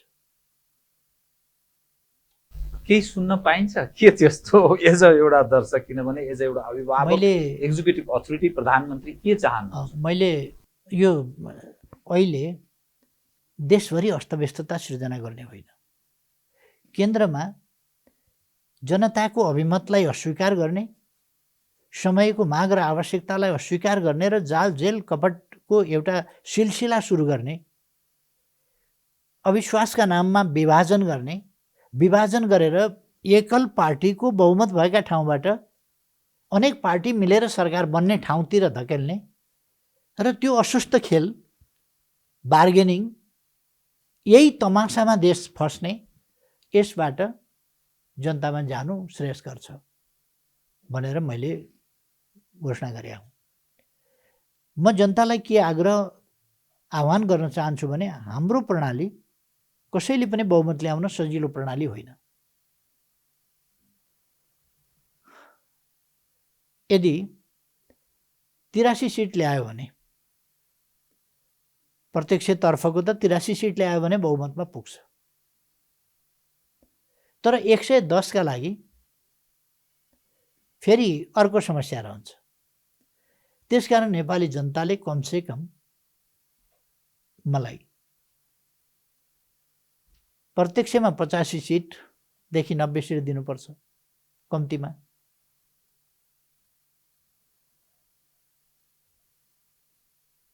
तर त्योभन्दा बढी 115-20 सिटको म अपेक्षा गर्छु। मलाई 2 दिहाई चाहिन्छ देश ठिक ढङ्गले चलाउने हो भने। मलाई कुनै आफ्ना लागि केही गर्नु छैन, तर देशलाई ठिक ढङ्गले अगाडि लानु छ भने 115देखि 20 सिट प्रत्यक्षमा एउटा जनलहरले नयाँ फैसला दिन सक्नुपर्दछ देशका लागि। म जनतालाई आह्वान गर्न चाहन्छु र पपुलर भोटको हिसाबले, जनमतको हिसाबले 50 लाखभन्दा माथिको मत दिनुपर्छ। तब मात्रै देशमा स्थिरता र स्थायित्व हुन सक्छ, देश सुशासन र विकासको बाटोमा अगाडि जान सक्छ र समृद्ध नेपाल र सुखी नेपालीको राष्ट्रिय आकांक्षा हामी पुरा गर्न सक्छौँ। सम्माननीज्यू, अब जुन अवस्थामा नेपाली जनले विकल्पको रूपमा नेपाल कम्युनिस्ट पार्टी नेकपालाई झन्डै 2/3 बहुमत यहाँको नेतृत्वमा प्राप्त भयो, सायद यहाँले दिएका कतिपय राष्ट्रिय अडानहरू, चाहे नाकाबन्दीको सवाल होस्, कतिपय गौरव लायकका तपाईँले काम गर्नुभयो जसको म प्रशंसा पनि गर्छु। कालापानी, तिपुलेख, लिम्पियाधुरा जो नक्सा जारी गर्नुभयो तपाईँले, चीनसँगको व्यापार र पारवाहनको जो सम्झौता गराउनुभयो, त्यो सम्भवतः नेपालको इतिहासमा लेखिने, बारम्बार सम्झिरहने नाममा तपाईँको एउटा अध्याय, एउटा प्लस भएको छ। तर अब नेपाली जनले जसरी काङ्ग्रेसलाई पनि परीक्षण गरे, विगतमा पञ्चायतलाई म धेरै सम्झन चाहन्न, तर त्यसको पनि एक ढङ्गले परीक्षण भयो। अब कम्युनिस्ट हौँ भन्नेहरूलाई किन भोट दिने बताइदिनुहोस् त? 2/3 बहुमत निकटको अवस्था हुँदा त मिलेर मुलुकलाई समृद्ध बनाउने सवालको सहयात्रा गर्न सकेनन् भने जनताले कसरी मत दिन्छ? यो सहयात्रा यस्तो जोडेको सहयात्रा थियो, कुन धारका र कुन धारका शक्तिहरूलाई एक ठाउँ ल्याइएर गठबन्धन गर्दा पनि बहुमत आएको थिएन, गठबन्धनलाई मिलाएर बहुमतको पार्टी बनाएको। त्यसकारण त्यो गठबन्धन सहितको स्थितिभन्दा अलिकति सुदृढ स्थिति, अहिले 64% लगभग छ भने 67%, 68% त दिनु पर्यो, 70% त दिनु पर्यो। जनताले त भोटै दिने हो, विकासको जिम्मा मेरो। के यस बीचमा अन्तर्राष्ट्रिय स्तरमा, विश्व जगतमा नेपालको छवि उजिलिएको छैन? नेपालका मापदण्ड अगाडि बढेका छैनन्? नेपाल अल्प विकसितबाट अब विकासशील राष्ट्रमा प्रवेश गर्दैछ। विकासका, मानव विकास सूचकाङ्कका थुप्रै पक्षहरूमा हामीले उन्नति प्रगति गरेका छौँ, अनेक क्षेत्रमा विकास भएको छ र विकासको दौरमा यस बीचमा मेरो नेतृत्वमा धेरै ठुला कामहरू भएका छन्। यो विकासतिर तपाईहरुले अलिकति एक खालको चाहिँ मान्छेहरूले केही भएन कि केही भएन भन्ने हल्ला फिजाएको हुनाले त्यसको असर यस्तो परेको छ नि अलिक, तर गाउँ गाउँमा जाँदाखेरि मान्छेले त्यो कुरा पत्याउँदैन। मिडियाबाट केही पनि भएको छैन भनेको सुन्दा उसले आफ्ना घर अगाडिको बाटो हेर्छ, आफ्नो गाउँमा आएको पानी ट्याङ्की हेर्छ, आफ्ना गाउँमा भएको बिजुली विस्तार हेर्छ, आफ्ना गाउँमा बालबालिकाहरूको अवस्थामा आएको परिवर्तन हेर्छ, सरकारले ल्याएका नीतिहरूले आफ्नो जीवनमा आएको परिवर्तन हेर्छ। उसले आफ्ना ठाउँमा फुसका छानाहरूलाई टिनका छानाले विस्थापित गरेर आफू टिनका छानामुनि गएको देख्छ। त्यो त भोग्या छ नि उसले। जनता आवास भनेर केही नभएको मान्छे आज सानो भए पनि पक्की घरमा बसिया छ, टोयलेट बाथरुम किचन सहितको सुविधा जो उसले कल्पना गर्न सकेका थिएन त्यो घरमा बसिया छ। यो कुरा यहाँबाट कसैले भनिदियो केही पनि गर्न सकेन यो सरकारले, सिनको भाँचेन, जनताका लागि केही गरेन भन्दा त्यसले पत्याउँछ र? प्रधानमन्त्री सन्तुष्ट हुनुहुन्छ जुन अहिले कोरोना भाइरसका कारण जो नेपाल 9-10 महिनादेखि जुन अप्ठ्यारो अवस्थाबाट गुजिरहेको छ, उद्योग धन्दा व्यापार व्यवसाय बडा प्रतिकूल अवस्थामा छ। उद्योगहरू थप खुल्न सक्ने अवस्था छैन, भएका उद्योगहरू बन्दको अवस्थामा छ।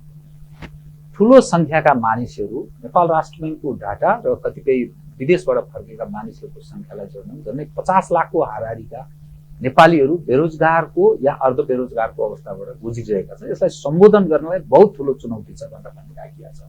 त्यसमा काहीँ न काहीँ सरकारले जति आश गरिएको थियो सरकारबाट त्यस रूपमा सम्बोधन हुन सकेन। संविधानले मौलिक हकमा व्यवस्था गरेका पक्षहरूलाई पनि सरकारले कार्यान्वयन गर्न सकेन भनेर मानिसहरू धारणा राखिरहेका छन्। यस उपर प्रधानमन्त्रीको ध्यान गएको छ। यो गरिबी आज सिर्जना भएको होइन, गरिबी आज हटाइँदैछ। पछौटेपन अशिक्षा आज सुरु भएको होइन, त्यसलाई अन्त्य गरिँदैछ। एकैचोटि त भइहाल्ने कुरा होइन।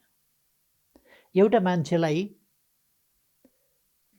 पुस्तौँदेखि एउटा परिवार निरक्षर छ, त्यहाँको एउटा बच्चा एउटा बच्चीलाई हामीले योग्य सक्षम विद्वान व्यक्ति बनाउनु छ, 20 वर्ष लाग्छ। विद्वान बनाउन, सक्षम बनाउन 5-6 वर्ष हुर्काउनु पर्यो, त्यसपछि पढाउन 20 वर्ष पर्यो। 25-26 वर्षमा हामीले एउटा योग्य दक्ष मान्छे, कमसेकम मास्टर गरेको, एमफिल गरेको, पिएचडी गरेको व्यक्ति निकाल्न सक्छौँ। कुनै विषयमा स्पेसलाइजेसन गरेको व्यक्ति निकाल्न सक्छौँ। एकछिनको मात्रै कुरा होइन। त्यसकारण अहिले मैले थाल्दा मैले जनतालाई, हामी सानो हुँदाखेरि एउटा आउँथ्यो इन्डियातिरबाट, हावडा का पुल देखो, कुतुब मीनार देखो, दिल्ली का लाल किल्ला देखो, आगरा का ताजमहल देखो भनेर 10 पैसा लिन्थ्यो। त्यो एउटा रिल यसो फोटो भएको खिटिका पार्दाखेरि फुत्त त्यो सर्थ्यो, 10 पैसा गयो।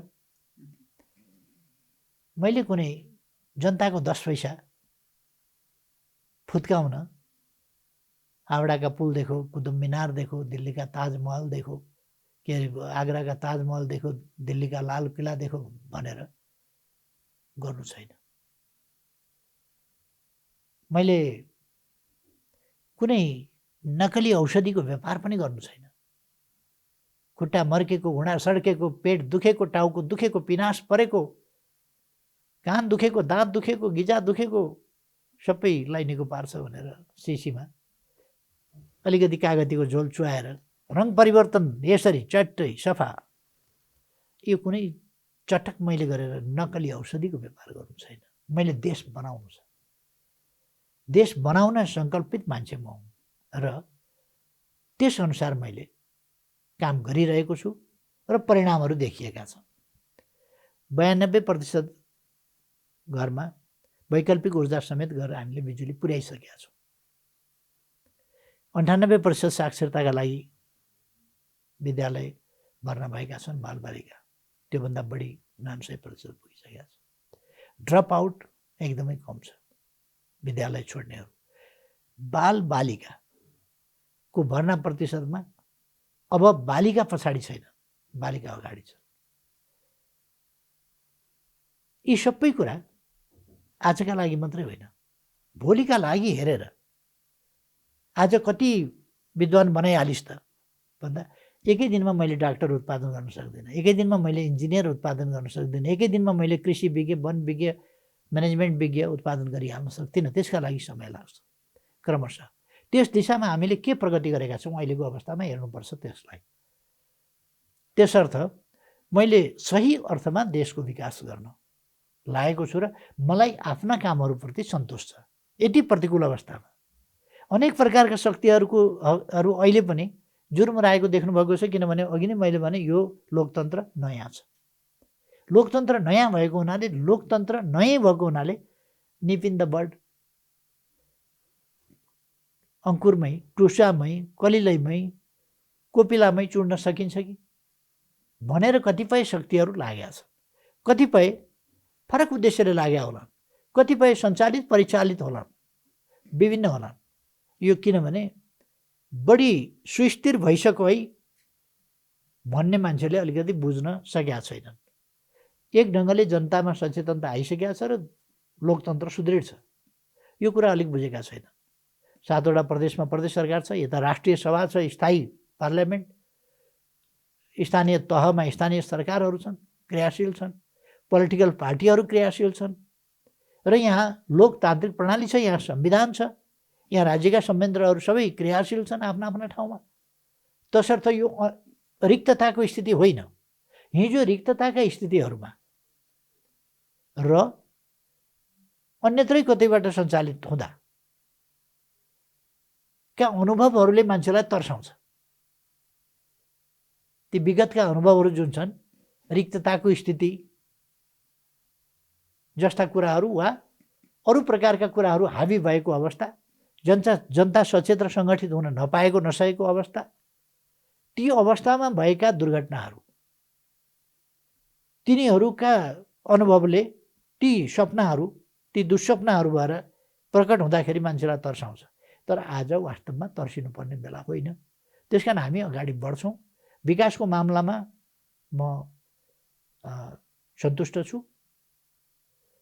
पर्याप्त भयो भन्ने होइन, कमीहरू होलान्, तर जुन दिशा हामीले समाउनु पर्ने हो र यस्तो प्रतिकूल अवस्थामा हामी जसरी अगाडि बढ्ने हो बढेका छौँ। र कोभिड-19 यहाँको मात्रै परिघटना हो र? उद्योग धन्दामा प्रतिकूलता यहाँ मात्रै आएको हो र? रोजगारीमा प्रतिकूल असर यहाँ मात्रै परेको हो र? स्कुल कलेजहरू बन्द नेपालमा मात्रै भएको हो र? यो विश्वव्यापी परिघटना होइन, विश्वव्यापी महामारी होइन, विश्वव्यापी रूपमा परेको मानव जातिकै अस्तित्वमाथि बोलिएको एउटा उसको भाइरसको धावा होइन र? महामारीको धावा होइन र? त्यसर्थ नेपालको स्थिति तुलनात्मक रूपले कस्तो छ? तुलनात्मक रूपले हामी कमजोर भए पनि हिजो एउटा पनि परीक्षण गर्ने थलो थिएन भने 68 ठाउँबाट एकैचोटि परीक्षण हामी 25,000 जनतालाई एकैचोटि परीक्षण गर्न सक्छौँ। आज प्रधानमन्त्रीज्यूलाई मैले यसमा विमति गरिनँ। म 2 विषय महत्त्वका साथ उठाउँछु। म कार्यक्रमको अन्त्यतिर सम्माननीयज्यू, अब यहाँ फेरि पार्टीको अध्यक्ष र पुनः प्रधानमन्त्री जो चुनावको हामी सन्दर्भको कुरा पनि गर्दैछौँ, त्यस विषय उप के धारणा बनाउनु भयो पछिल्लो विकास भएको राजनीतिक घटनाक्रम र यहाँ माथिको जो यहाँले जुन ढङ्गले नेपालको राजनीतिमा विकास भएको घटनाक्रम आफ्नै साथी मित्रहरूबाट मित्रघातको प्रयत्नको कुरा जो गर्नुभयो, यो सवालमा बाह्य तागतको भूमिका उप जो विगतमा यहाँले भन्नुभयो, जब मैले चीनसँग व्यापार र पारवहन सम्झौता गरेर आएँ त्यस बेला पनि म माथि सकेको। जब मैले कालापानी, लिपुलेक र लिम्पियाधुराको नक्सा जारी गरेँ त्यसपछि फेरि म माथि प्रयत्न भयो, मेरा खिलाफमा कोसिसहरू भयो, यहाँले सार्वजनिक रूपमा व्यक्त गर्नुभएको छ। यो राजनीतिक घटनामा पनि बाह्य तागतहरूको भूमिका कस्तो रह्यो? प्रश्न के हो भने हामी आफू सजग हुन जरुरी छ। हामी आफू स्पष्ट हुन र एकजुट हुन जरुरी छ। हरेक राष्ट्रका राष्ट्रिय हितहरू होलान्, तर राष्ट्रिय हित मेरो विचारमा न्यायोचित हुनुपर्दछ र अन्तर्राष्ट्रिय उत्तरदायित्वभित्रका हुनुपर्दछ। राष्ट्रिय हित त अरूमाथि अन्याय गरेर पनि अरूका भाग खोसेर पनि आफ्नो भलाइ त होला, तर त्यसो गर्नु हुन्छ कि हुँदैन? त्यसो गर्नु हुँदैन। न्यायोचित राष्ट्रिय हित मात्र हेर्नुपर्छ। त्यो परिपाटी दुनियाँमा बस्न खोज्दैछ र बस्दैछ। यहाँ त आक्रमण गर्ने, कब्जा गर्ने आदि इत्यादिबाट चाहिँ नि देश विस्तार गर्ने, टुक्र्याउने, टुक्रिने, खाने, कब्जा गर्ने आदि सिलसिला त विगतमा चलेर आयो दुनियाँमा। त्यसका अवशेष र प्रवृत्तिहरू अहिले पनि उपनिवेशवादका, साम्राज्यवादका अवशेषहरू, ती प्रवृत्तिका अवशेषहरू अहिले पनि छन्। ती प्रवृत्तिहरूलाई खास गरी साना देश पनि जब तुलनात्मक रूपमा साना देश पनि जब राष्ट्रिय एकताका साथ उभिन्छन् ती मजबुत हुन्छ। प्रश्न यहाँ त्यही नहोस् भन्ने कुराको प्रयास भइरहेको छ। र मैले भनिरहनु पर्दैन, तपाईँ घटनाक्रमलाई मैले अघि भने नि तस्बिर आफै बोल्छ भने जस्तो घटनाक्रमले देखाएको छ। संविधान जारी गरे बापत, नाकाबन्दीको लडेर सामना गरे बापत, उत्तरतिरबाट बाटाहरू खोले बापत, नाकाहरू खोले बापत, आवागमन र पारवन, यातायात र पारवन सम्बन्धी सम्झौता गरे बापत तत्काल मलाई हटाइएको होइन र।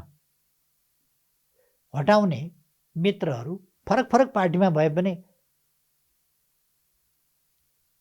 उनै मित्रहरू होइनन् र, उनै मित्रहरू हुन् नि। यिनै मित्रहरूको गठजोडबाटै त्यति बेर भएको हो नि। एउटा अर्कै पार्टीमा, अर्को अर्कै पार्टीमा छ, तर मलाई प्रधानमन्त्रीबाट हटाउने कुरामा त प्रचण्डजीको अविश्वासको प्रस्तावको पक्षमा माधव नेपालजीले संसदमा भाषण गर्नुभएको होइन र। अहिले पनि म बाहिर गएको, सरकार बनेको धेरै भएकै थिएन, म बाहिर गएको बेला देश डुब्नै लाग्यो, लौ न कोही आऊ बचाऊ,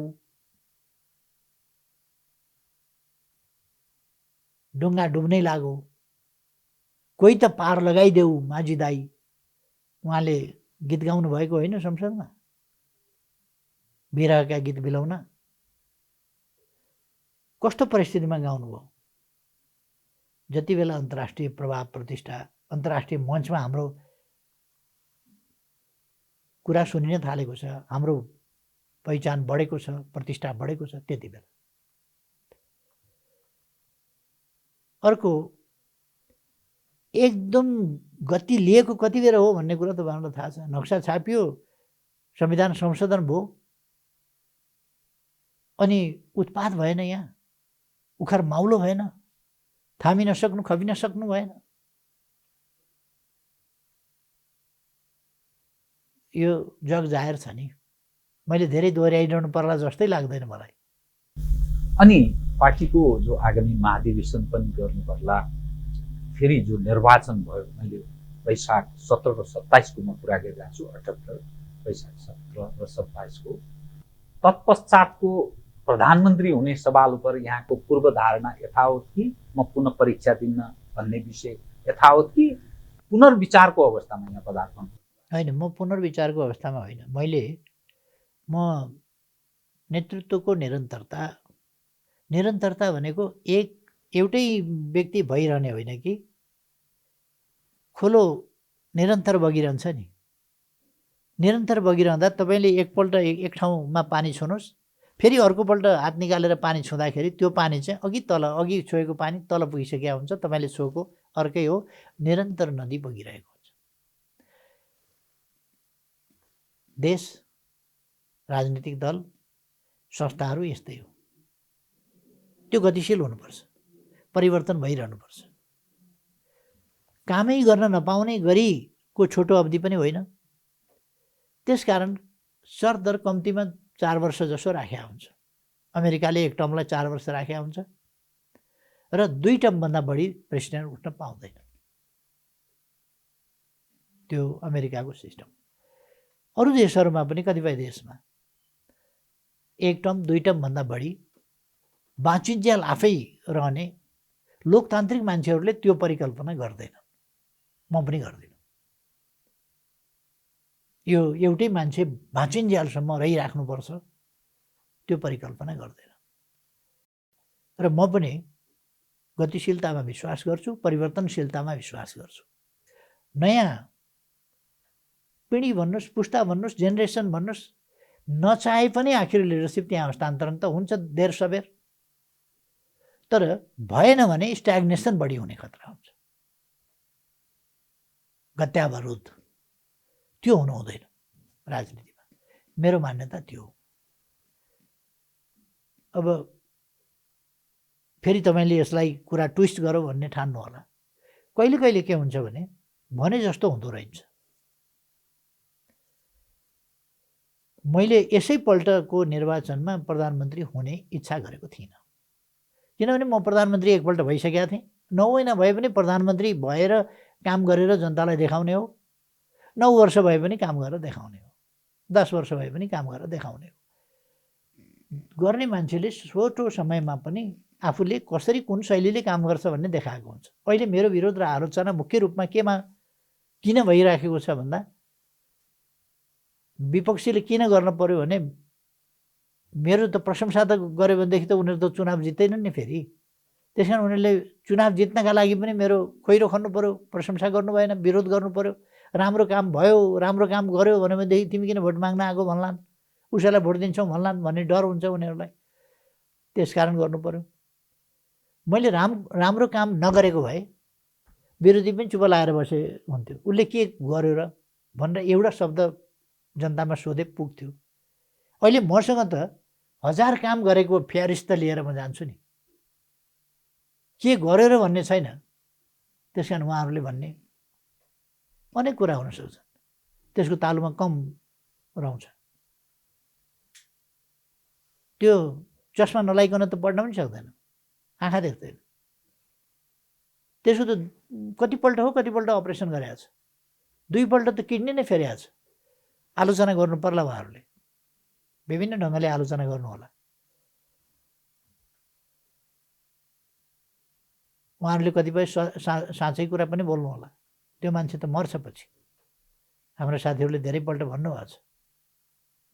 कस्तो महसुस भयो तपाईँका आफ्ना मित्रहरू जब तपाईँ बिरामी हुनुहुन्थ्यो, तपाईँको किडनीको अपरेसन भइरहेको थियो, तत्पश्चात केही समयपछिको उहाँहरूको प्रतिक्रिया, त्यो चाहिँ एउटा मानवीय स्वभाव पनि हुन्छ। कस्तो महसुस गर्नुभयो तपाईँले? मान्छेको एउटा आफ्नो मति, बुद्धि, कल्चर भनेको मौलिक कुरा हो। मति भनेको र बुद्धि भनेको चाहिँ त्यो अर्काले दिएर भन्दा आफूमा हुने कुरा हो। ज्ञान चाहिँ अर्काले दिएर पनि हुनसक्छ अथवा किन्न पनि सकिन्छ। मति किन्न सकिँदैन, अर्काले दिएर पनि हुँदैन। त्यस कारण त्यो जसको संस्कार कस्तो छ, उसको मन कस्तो छ, उसको मस्तिष्क कस्तो छ, उसको मति कस्तो छ, त्यो उसको कुरा हो। मलाई चाहिँ कुनै अनौठो किन लाग्दैन भने कसैले यो मर्छ भन्यो भने सत्य कुरा बोल्यो, त्यति बेरै मर्दिए हुन्थ्यो भन्ने उसको चाहना होला। त्यति बेर मर्छ मर्दैन बेग्लै कुरा हो, तर मान्छे त मर्न त मर्छ एक दिन। मर्ने कुरासँग मैले चिन्ता गर्दिनँ। जबसम्म बाँच्छु तबसम्म देश र जनताप्रति, मानव जातिको हितप्रति इमान्दार भएर काम गर्छु। अब मर्न त एक दिन मर्नै छ, कति बेर कहिले मरिन्छ त्यो टुङ्गो छैन, कसैको पनि टुङ्गो हुँदैन। त्यस कारण यस कुराप्रति मेरो चिन्ता हुँदैन। अब मरिहाल्छ भनेर सरापेर मर्ने पनि होइन, मर्दिए हुन्थ्यो भनेर कसैले चाहनाले मर्ने पनि होइन। अर्को, म त्यस्तो कुराबाट दुखित किन हुन्न भने मैले आफूलाई दुखित मानसिकताका साथ, चिन्तित मानसिकताका साथ कहिले पनि राख्दिनँ। त्यसले मलाई कमजोर बनाउन सक्छ। मेरा मित्रहरूले म मरे हुन्थ्यो भन्ने ठाने भनेर मैले पिर गरेँ भने भ्रम हो। मेरा मित्र जो छन् उनीहरूले म नमरोस् भनेर पूजा गरे,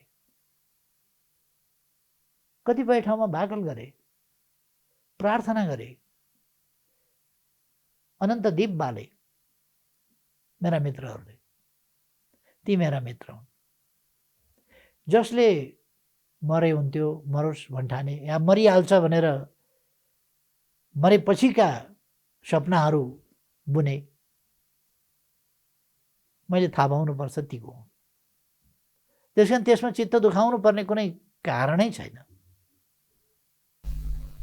हस् प्रधानमन्त्रीज्यू, समय दिनुभयो, बहुत धन्यवाद छ यहाँलाई। धन्यवाद।